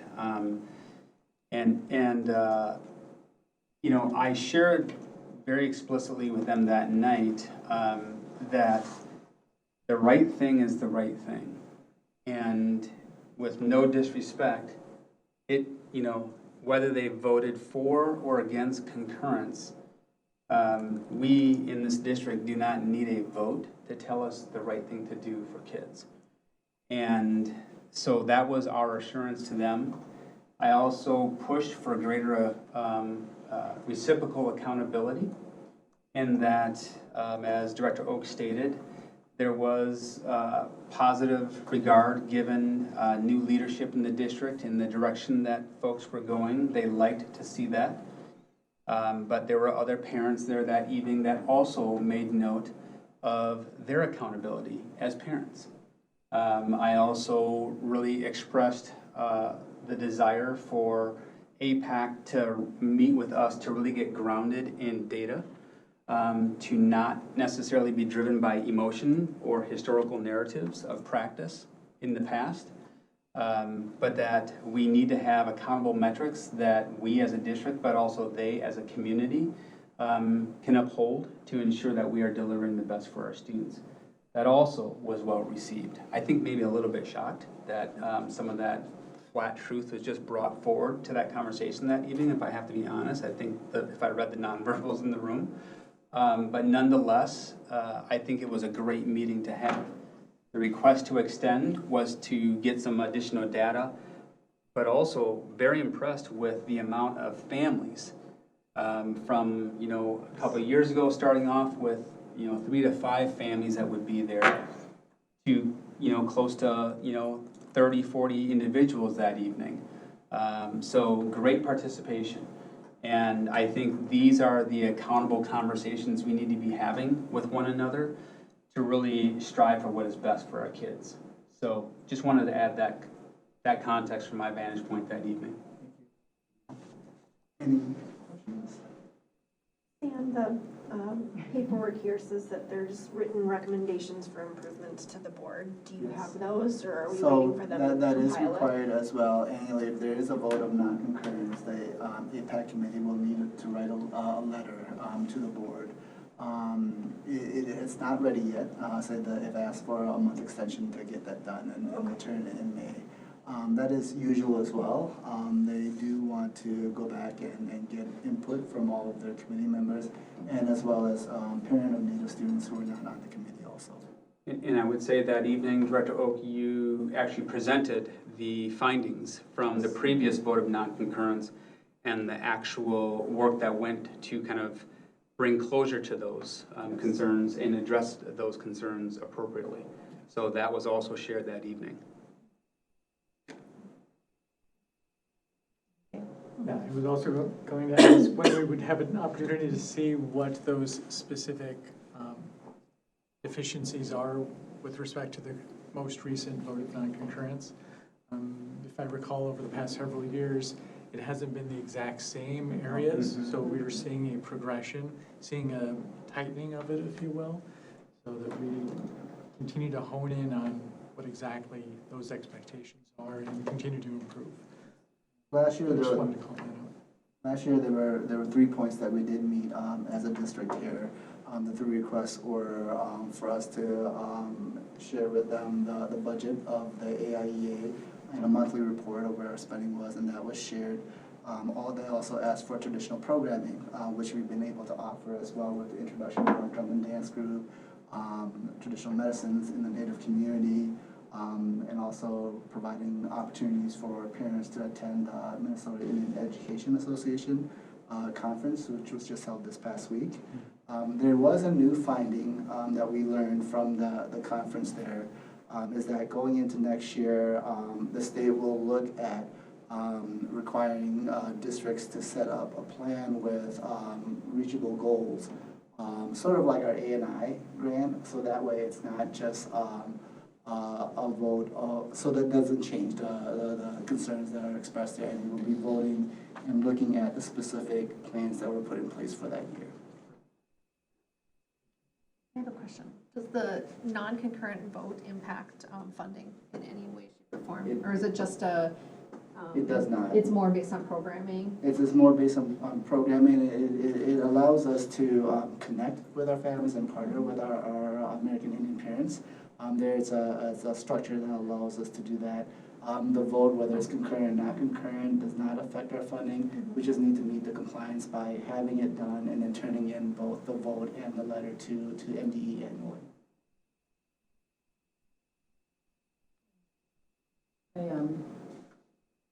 Every year, we've been non-concurrent. I think this is the most positive response, even though it's non-concurrent. And the relationship is two-sided, as Dr. Thomas pointed out. 1 year of change does not erase, historical relationships and everything like that. It takes time, so I'm looking forward to next year and hoping we can make this a better, good relationship cadence and a habit of a good relationship. So I'm not surprised by the continued vote in non-concurrence, but I am incredibly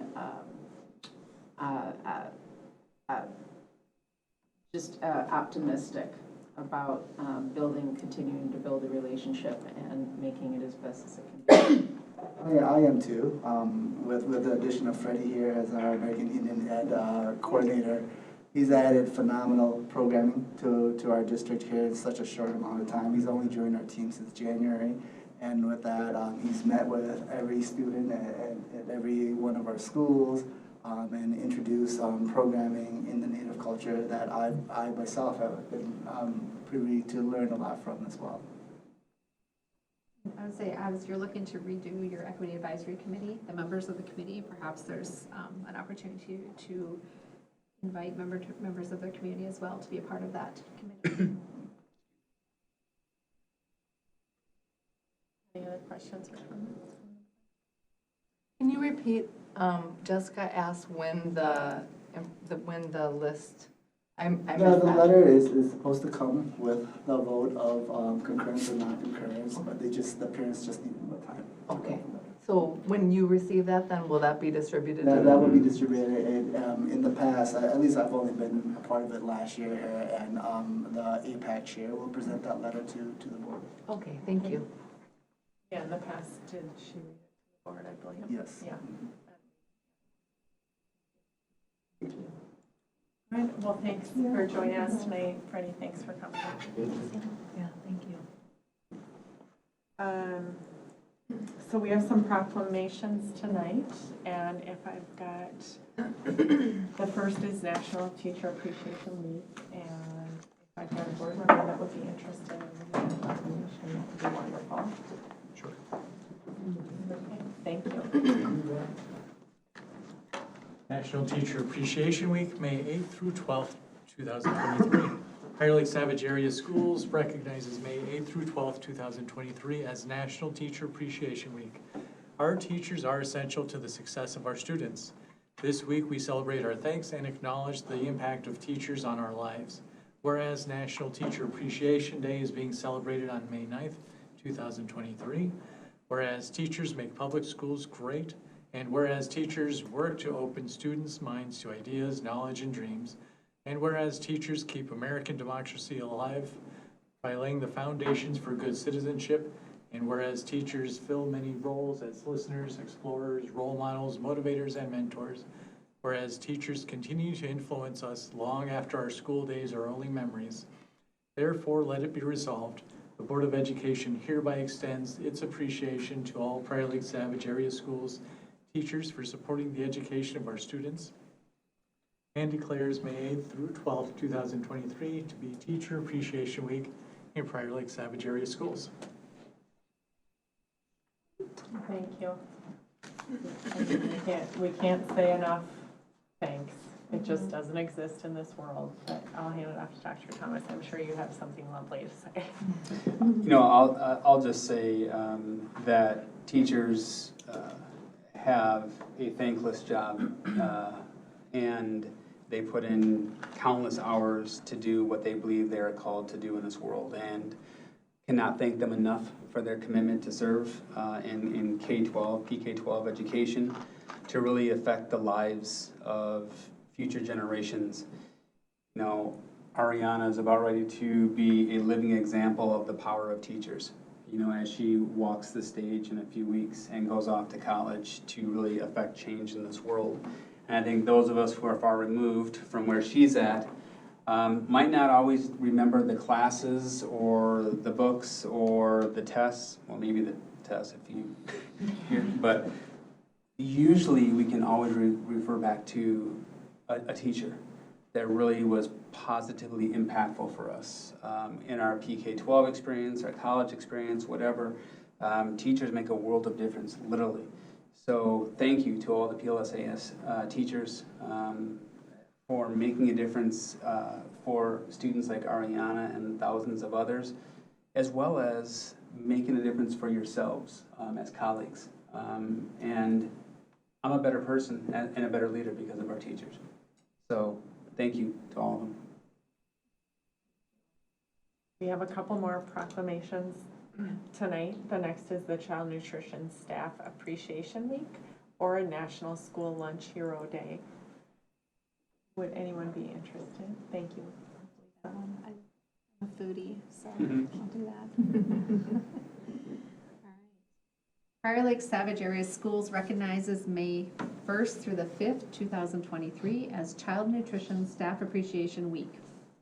Our child nutrition staff are committed to supporting our children by providing nutritious and home-cooked meals to our more than 8,700 students.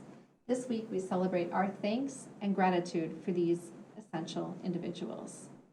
Whereas the School Nutrition Association declares May 5th, 2023 as School Lunch Hero Day to highlight the difference school nutrition staff make for every child who comes through the cafeteria. Whereas Prior Lake Savage Area Schools has 24 full-time, 56 part-time, and 16 substitute child nutrition employees, as well as a child nutrition director, child nutrition assistant director, child nutrition support specialist, and a child nutrition coordinator. Whereas Prior Lake Savage Area Schools child nutrition staff serve approximately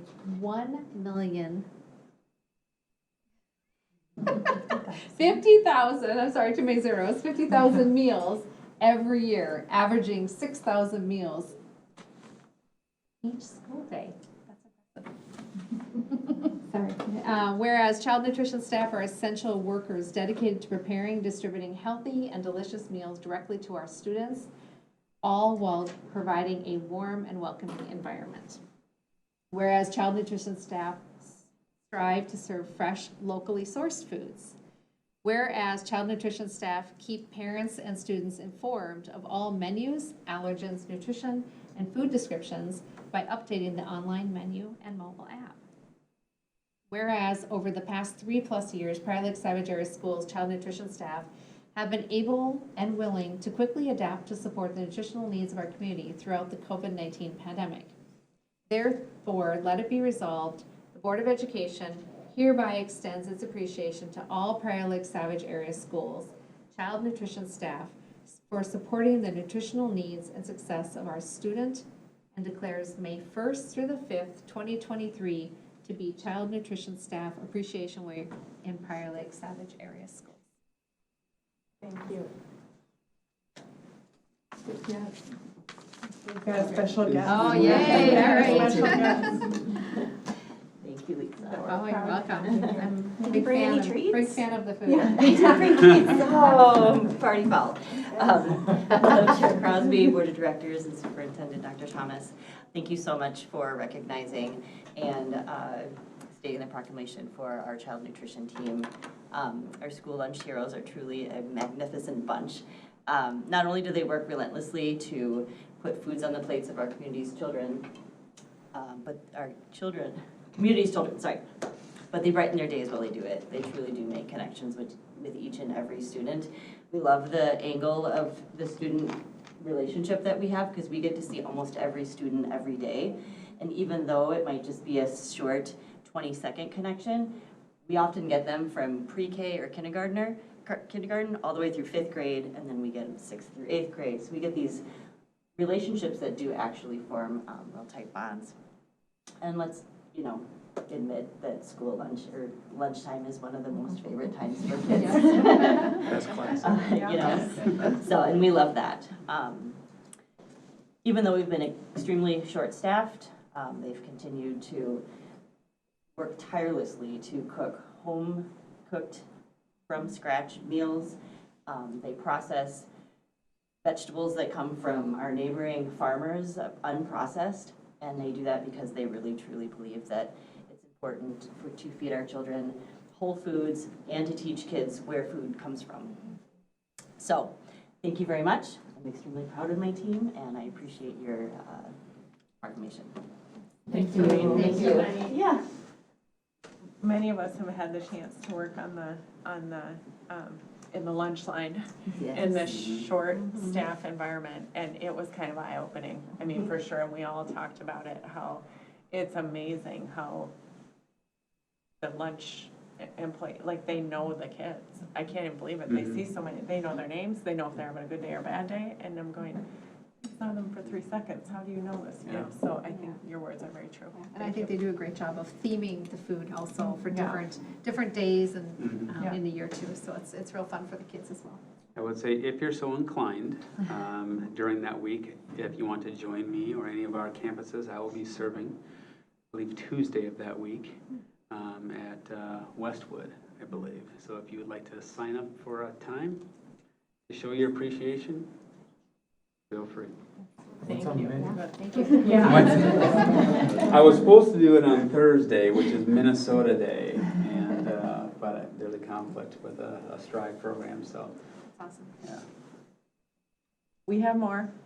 Yeah. Proclamation for National Nurses Month. We have Director of Student Support Services, Michelle Chuka here. But first we will read the proclamation. Would someone like to do that? I'll do it. Thank you. Ready? Ready. Okay. Prior Lake Savage Area Schools recognizes May 1st through 5th, 2023 as Sign Language Interpreters Appreciation Week. What? We're on the wrong one. School nurse. Oh, I'm sorry, can I do that? You can do You it. could do that one. But does Start with that that make sense? Is that your department too?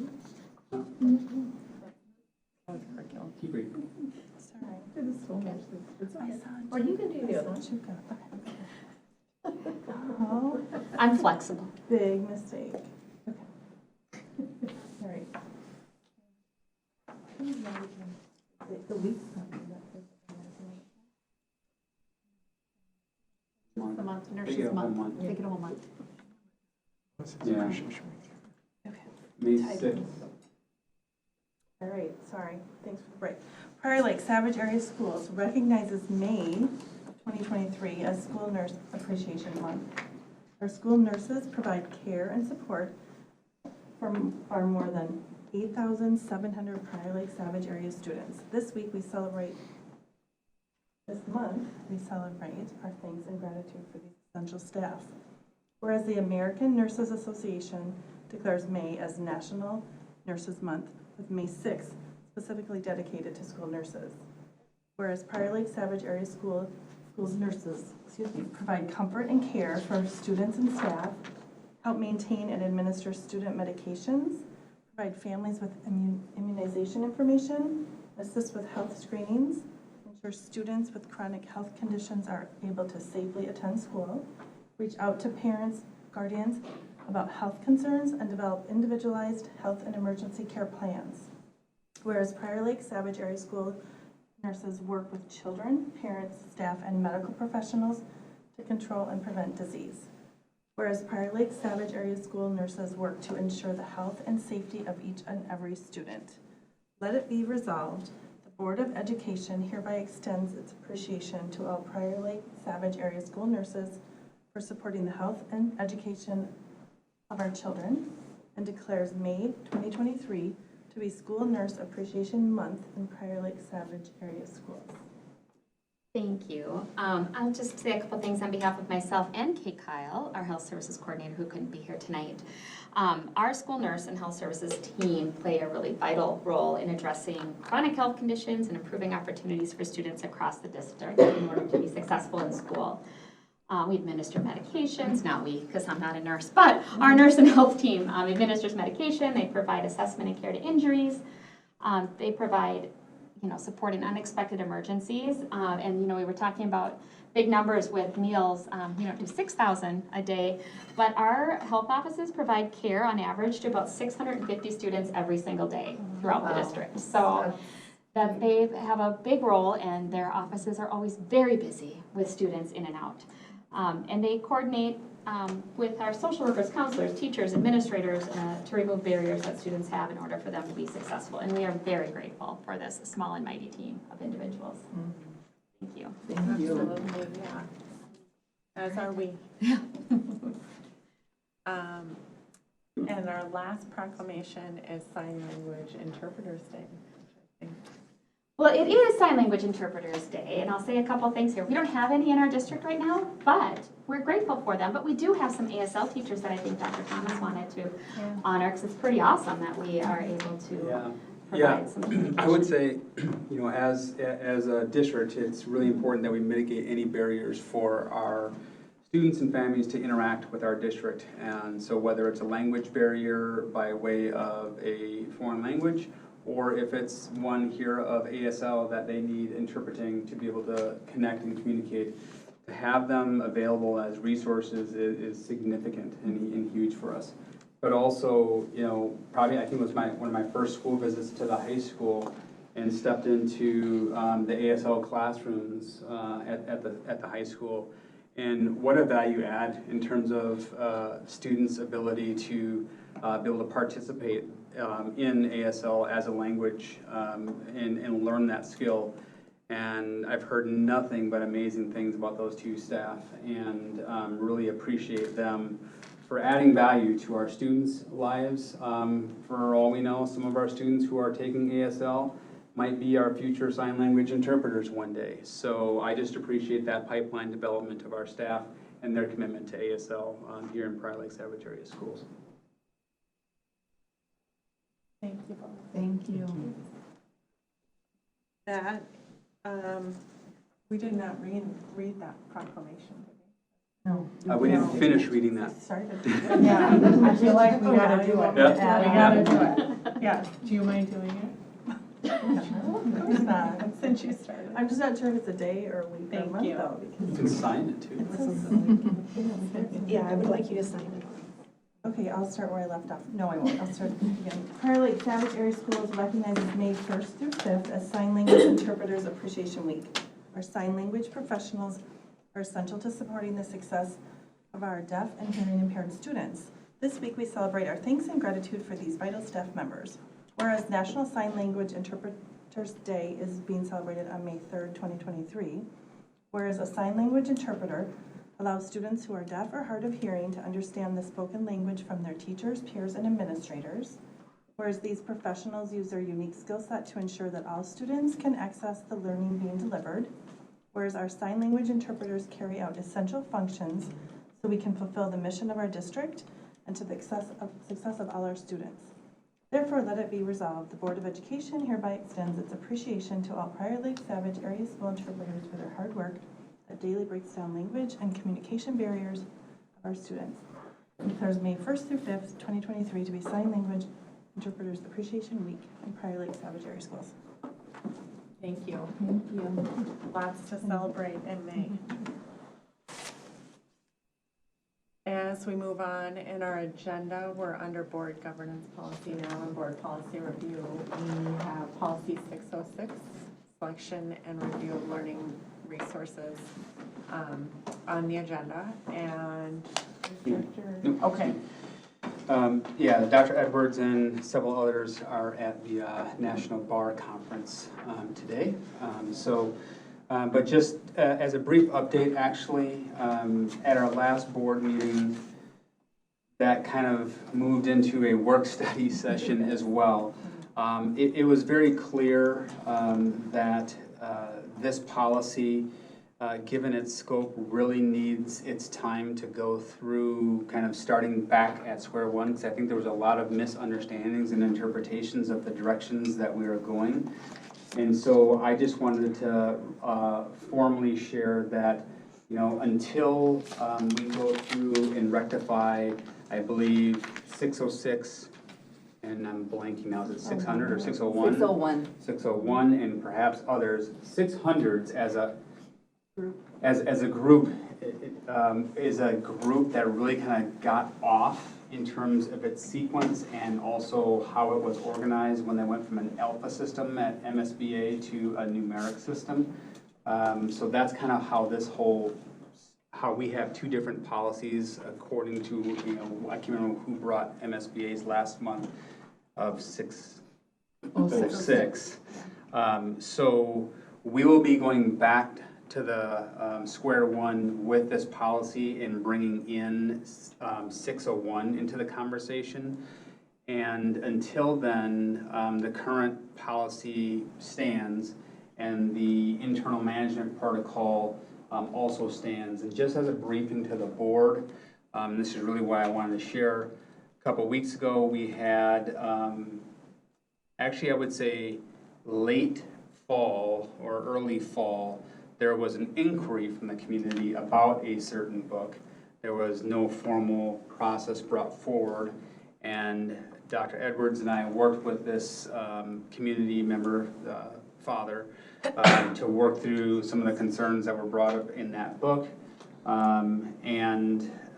Subsequently, there have been a couple other titles that have surfaced, namely a couple from last 2 weeks or so ago. And just letting you know, we will be initiating our internal protocols to review those 3 books that were called into question last week, based upon the priority of when it was last checked out.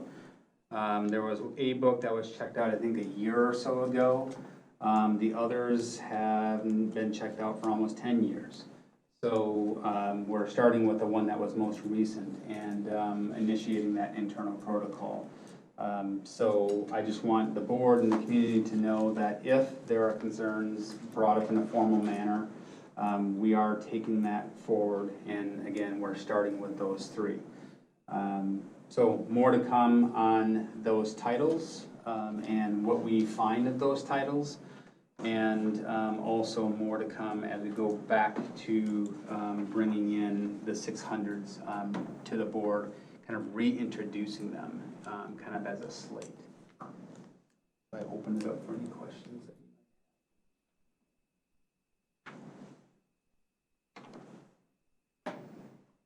There was some discussion, right, last time about policy versus procedure. So I'm guessing that that's going to be, that's kind of what you're talking about too, or in terms of like, yeah, we have an internal 601 and like all of that to where it's kind of.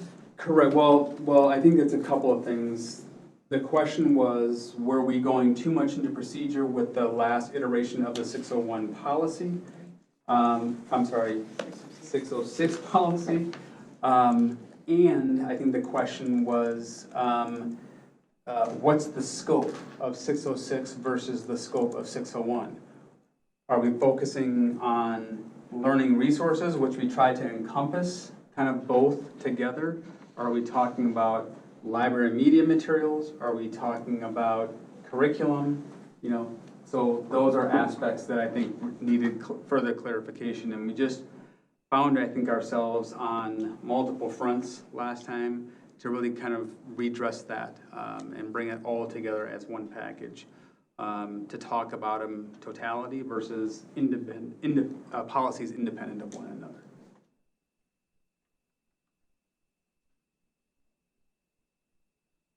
Based on the information that you just shared regarding the books that have been brought up, and you mentioned a community member, whether it be last fall. Mm-hmm. I feel like there was a community member since I have been a director that has brought a book to question, and that it was shared at a board meeting, study session or board meeting, that book had been removed from the middle school. Am I correct in that? That is correct, but the current policy that allows for us to pull materials if we deemed appropriate to review that, because it might not be a formal review process.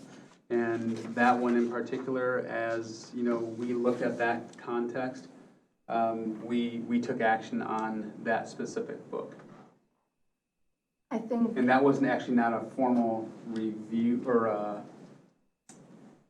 process, that was more of an inquiry from a parent. Right. I think, you know, in just you sharing about the 3 books, I feel like you just mentioned that one book you were gonna review based on the most recent checkout. The most recent, about a year or so ago, 2 years ago. 1 year to 10 years. I'm just curious. We've heard from different community members, and we've kind of heard both sides, right? We've heard just the desire or the desire to have all books like that removed from our district, and then we've also heard, not to censor. In balancing those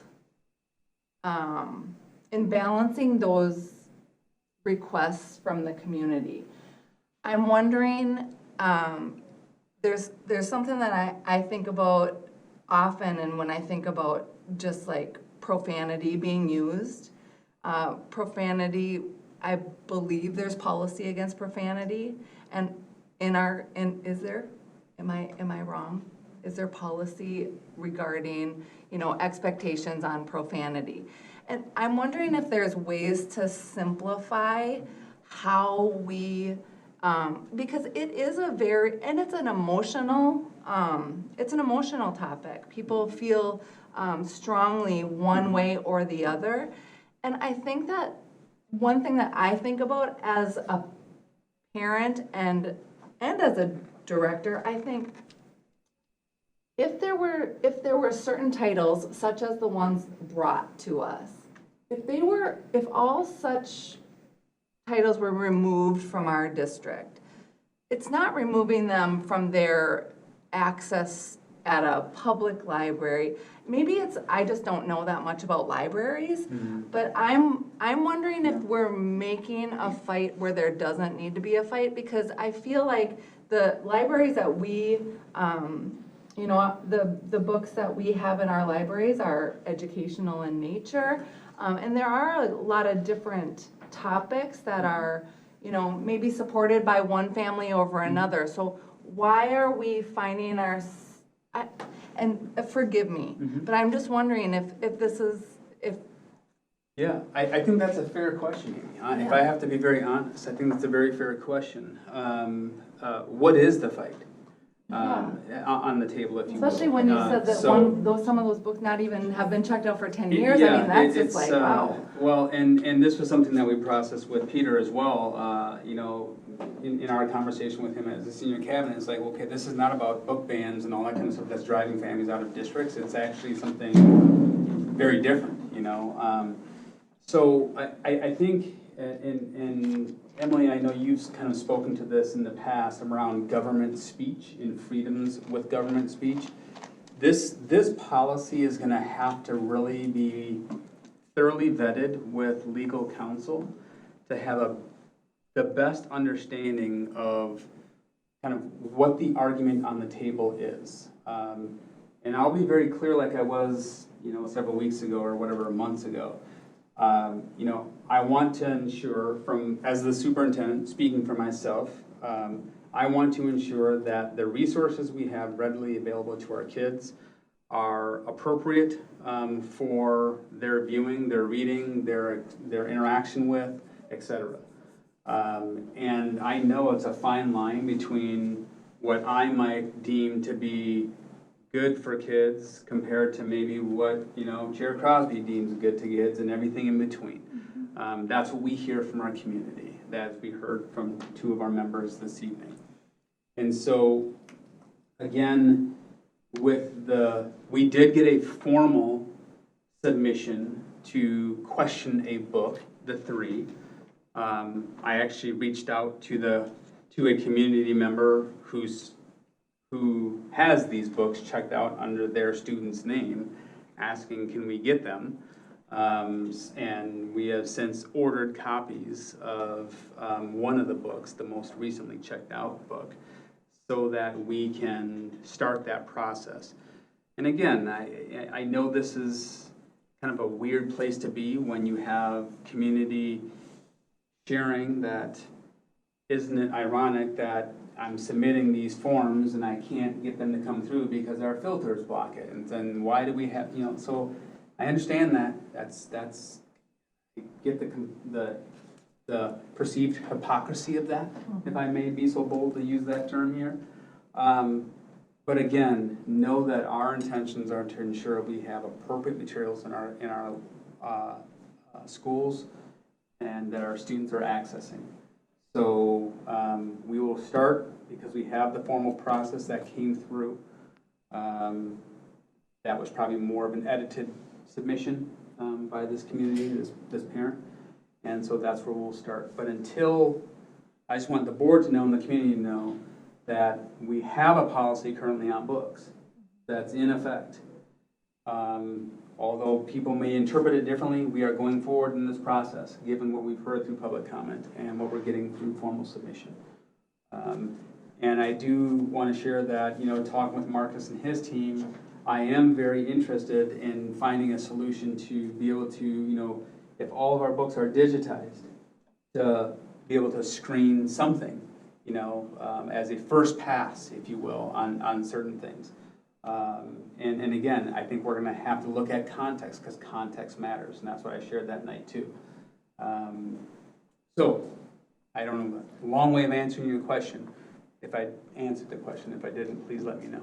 Well, I think that my biggest question in that is, again, because I like things super simple, and I feel like good policy, there isn't really gray, right? It's easily understandable, regardless of what your personal point of view is. Sure. And so that's why I'm curious, and I don't expect an answer right now or right here, but I just feel like if we have expectations regarding, the non-use of profanity in our district from teachers and staff members, administrators, then isn't that a simplified, and I know that there are, books probably in elementary schools that, use what may be deemed profane language. For their development. And so I understand that it is a very touchy, again, it just goes back to, where the public school system is to educate, and then we also allow and understand that people's family values are what they are, and they're free to have them. So how do we best protect and respect all across the table? And I know that it's not as easy. Yeah. I think this is where we're going to have to get strong legal guidance on this language, because again, to your point, our job is to ensure we are fostering literacy skills. Right. And the best way to engage a young person in reading is to give them content that is excited, they are excited by. So whether it's trucks if I'm a kindergartner kid and, flowers, or if it's, philosophical science if I'm a high school kid. That's my genre of interest, and those are the books that I'd like to get into. If I want to work for the CIA and I want to read stories about, so I mean, again, I'm hypothesizing here, but if there's a story about a serial killer, right, Jeffrey Dahmer or whomever, is that appropriate in a school context? If that excites me to read, and one day I want to be, an attorney or a CIA or whatever, and tracking this kind of profile of person to prevent them from occurring in this world again, right? Like, that's my interest. So those are the nuances that we're going to have to, I think, wade through from a legal standpoint to really make sure that we have a policy, and I agree, that's very simple, because clearly it wasn't. It was still muddied. And so I think you say clean is kind, clear is kind, as somebody likes to say. I love that. Clear is kind. I'm watching you trying to navigate this, that's why. So thank you. And I would just like to add context to a couple points. I had a community member approach me and question, how can my student get suspended for searching for porn on my iPad, but yet then go to the library and read what's considered pornographic? So I do think we need to look at our policies and make sure that, if kids are getting suspended for searching porn, then we shouldn't have the materials in our district. And then another note, I had the chance to visit the media center and speak with the media specialist, and the information that I received was that so many of the books that are in our library are used to enhance the curriculum. So if a 9th grade teacher is saying to the students, go do a project on X, they need to be able to go to the library and pick out books to support their subject. And so I wouldn't say that there's, and even the media specialists validated that kids are not going to the library to read for pleasure. So if there is that desire to read for pleasure, then having access to the Scott County Library or Barnes & Noble or Target or wherever to get those books. So ensuring our resources are being used to support the materials that support our curriculum, that feed up to our strategic goals and objectives of our district, I think is incredibly important. Yeah, I think that, and it's to foster the love of reading, that is our job as educators. So I hear you, and I would add that, there is still going to be that appreciation for literature, that there are plenty of kids who probably go. And you're right, a lot of our teachers are sending kids down to do research. If it's, older kids, but many of our elementary kids are going because they want to get their favorite picture book, or they want to get their favorite, theme books, or, storylines, whatever. I would just like to add, I appreciate the patience you're putting into this process. I think I heard Dr. Edwards say at the last meeting that we haven't had a lot of book challenges. So while I love it to be simple, I appreciate the patience you're going in, because I don't want to diminish the attention this topic is getting, but I would like to say I'm happy kids are reading and that we're talking about books, because I don't see that very often. When I go out to eat, I see a lot of kids in screens with their parents. So I love the topic of books, and I'd like to be able to have these dialogues. You say it's, everyone has a strong opinion, but I think that is a lineal process on what people feel. And, I do my little bit of research too, and I ask my kids, did you check out books at the library? And they're like, where's the library? So, and they are college educated. So I'm just saying, I do appreciate the time we're looking at it, and I know it's a lot, but we have to be patient with the process too. We can't just all of a sudden pound a gavel and be like, boom. And I think the two of you also bring up the whole notion of, not to totally change the topic, but digitized curriculum or digitized materials. So the actual physical sessions of books particularly our secondary folks, might be more online, that they're checking out books versus younger readers who are more tactile and that kind of thing, who are looking for those books. So different conversation, but in the same vein of, possibilities of what we need to do. All right, Chair, that is all I had on the update on that. One additional comment, accessibility. Just thinking of Barnes & Noble or the central library system, those aren't always accessible for single parent, or when there are accessibility issues, just trying to get to and from. So having access to books that excite our readers, excite them and interest them, and get them to come back for more. That is especially exciting for me. As one of those that was my outlet. If I wanted to go to the library, well, it was a bus ride, it was a walk, and it was checking my time to make sure I got there before it closed, and then got home before the light came on. Yeah, Director, it's Velasquez, it's good that you bring that point up, because right now our high school does have access to students to just click and get a book from Scott County, as well as it was just added on the middle school site, which as of like April 18th, there was language added that we are now partnering with the Scott County Library, which is a good thing, but it's also a concern, because it does open up a whole array of books that are in the Scott County Library that now, how do we say, I don't know what to say. How do you control like that aspect of it when they have access to any book in the Scott County Library in the middle school? And the web is not relinquished to a library. So, I mean. So there was something on the website that said the students were giving an opt-in to be able to access the Scott County Library. So it might be something that we look at as allowing the parents to opt in or opt out of having access to that Scott County Library as well. So I'm glad that you brought that up, Director Velasquez. Any other comments from? Sorry, go ahead. No. I would be interested in if she has anything to offer, but we have a student sitting at our table tonight. So I would love to hear her perspective. Yeah, obviously, I think all students at our high school have a variety of different reading levels. So I think the variety of books is a great opportunity for different readers to grow in different areas of reading.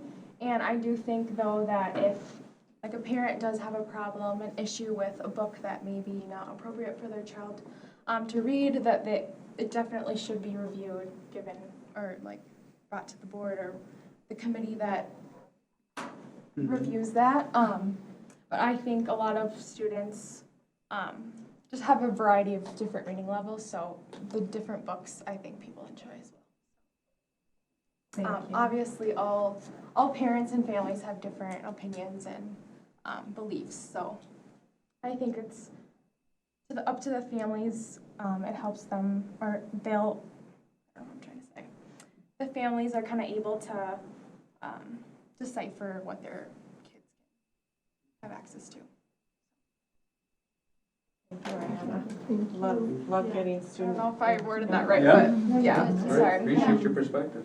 As with all our policies, I think the biggest thing that resonates with me, like I said, with all our policies, is leading on legal to understand, what would let them guide us in that policy work. It's very important. I wish I was an attorney. For so many reasons, huh? I get paid. All right. No, I'm kidding. Okay, any other comments? I think we will be coming back to this at some point. No first reading of policies, second reading of policy for policy 806, crisis management policy. There were some minor language changes. Grammar changes. Edits were on that document as suggested last night. Thank you. I messed it up, I apologize for that. It will be next time you see it. No, it's all legible in there, so. I just had one question, Jim. Can I have a question? Yes. Okay. You can have two. I had, under the definition number 4, we crossed out the support staff who review and maintain, we crossed out and maintain. Should I read that? Okay, number 4, under definition, it says building crisis response team comprised of building administration and support staff who review and maintain the school crisis management plan, train staff on emergency response performance. Okay, so we crossed out and maintain, and I just was curious why we, and it is total semantics, but that was my note. I was just curious why the maintaining of it. Because in this whole crisis management world and the world we're living in, I'm thinking, you know, it changes a little, it fluctuates maybe. And so the maintaining, I was just curious why, what That's implications? specific to the building crisis response team. The maintaining is actually done through the district crisis response team. Oh, okay, okay, perfect. Does that make sense? what I'm Yeah, saying? that absolutely makes sense. Thank you. Yeah, thank you so much, Jim. I knew there was a great The reason. very last sentence in that bullet kind of makes that point, that they make recommendations to the DCRT. Yeah. And then we'll change the plans as accordingly. Okay, and I did read that, but it was, I was probably lost in the It's okay. acronym or the abbreviation. Yeah, there are a lot. Yeah, thank you. Thank you. I appreciate that. Okay. Any other questions? We'll move on to superintendent relations. I don't have anything further, Chair Crosby? Okay, thank you. Informational items? I don't think we have any. Yeah, yep, and then,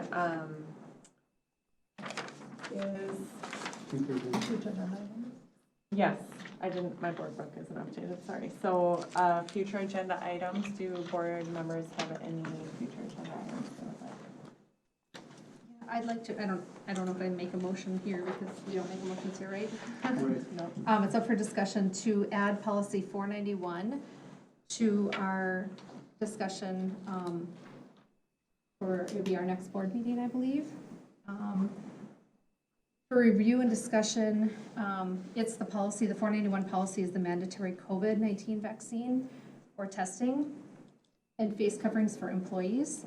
And given President Biden's recent ruling of the COVID health emergency ending on May 11th of 2023, I think it's relevant to bring that forward at the next board meeting. Thank you. Any other future agenda items?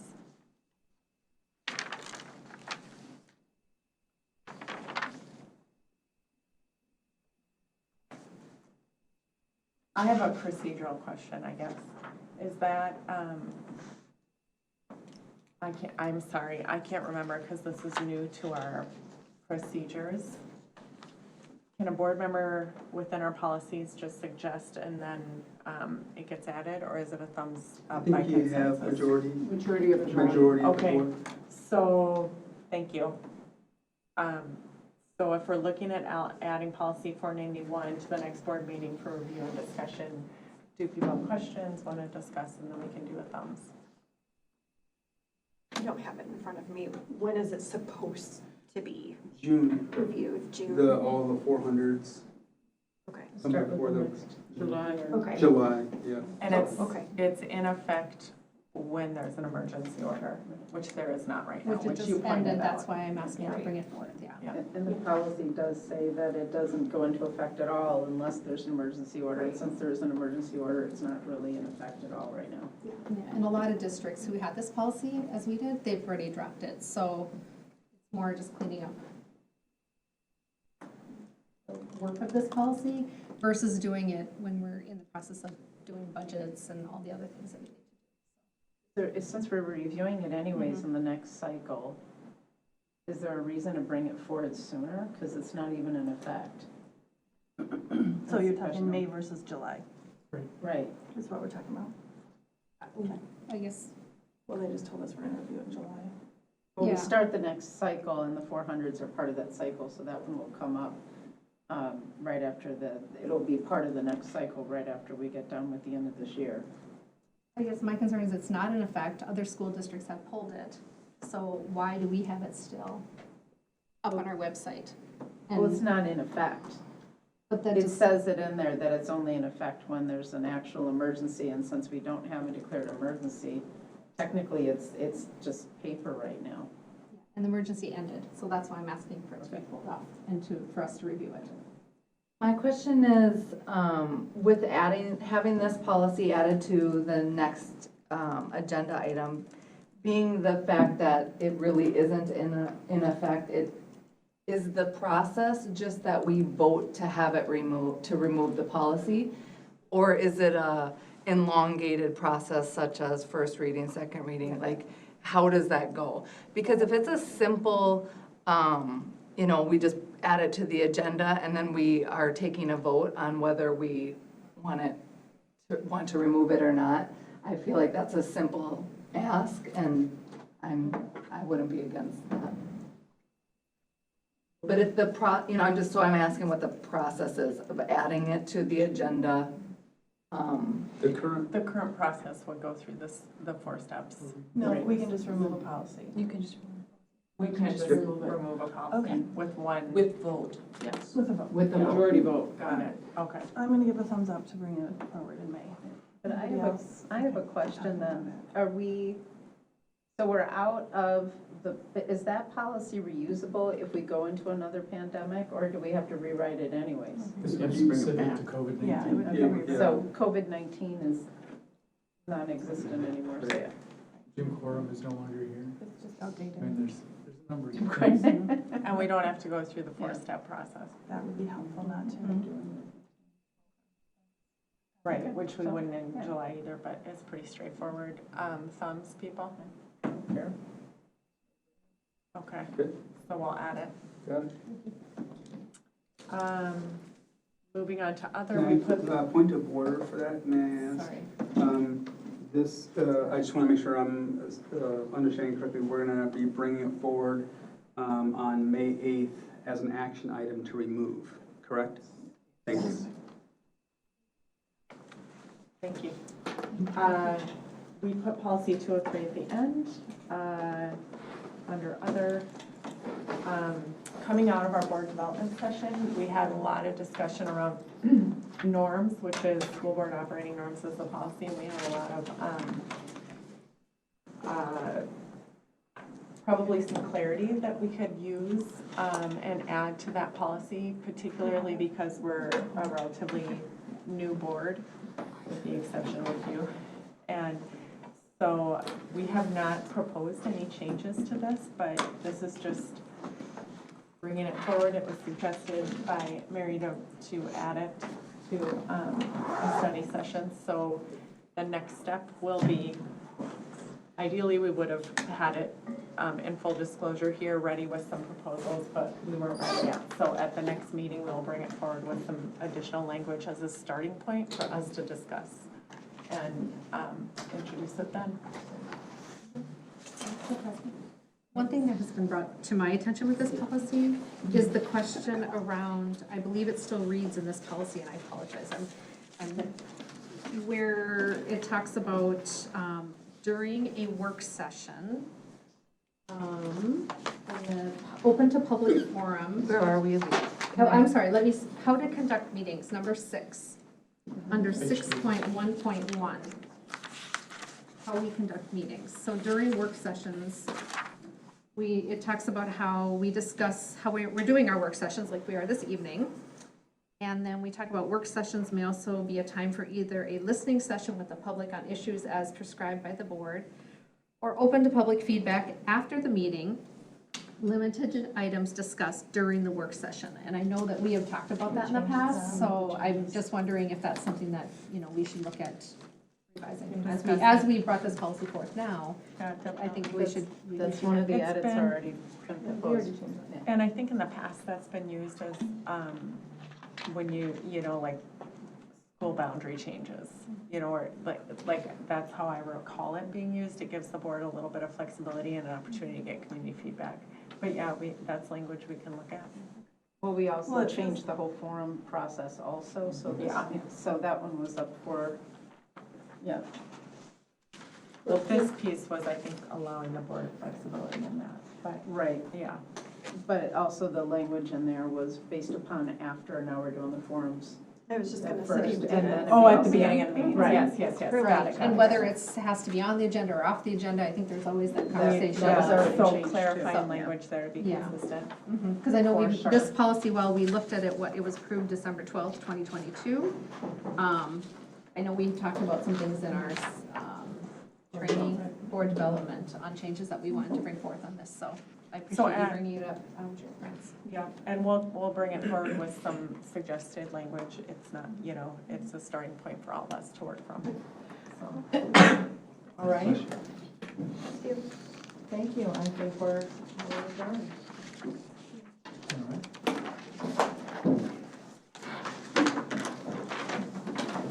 So it's 2 hours and 35 minutes. I think I'm gonna have to give you a laptop. Yep, it died.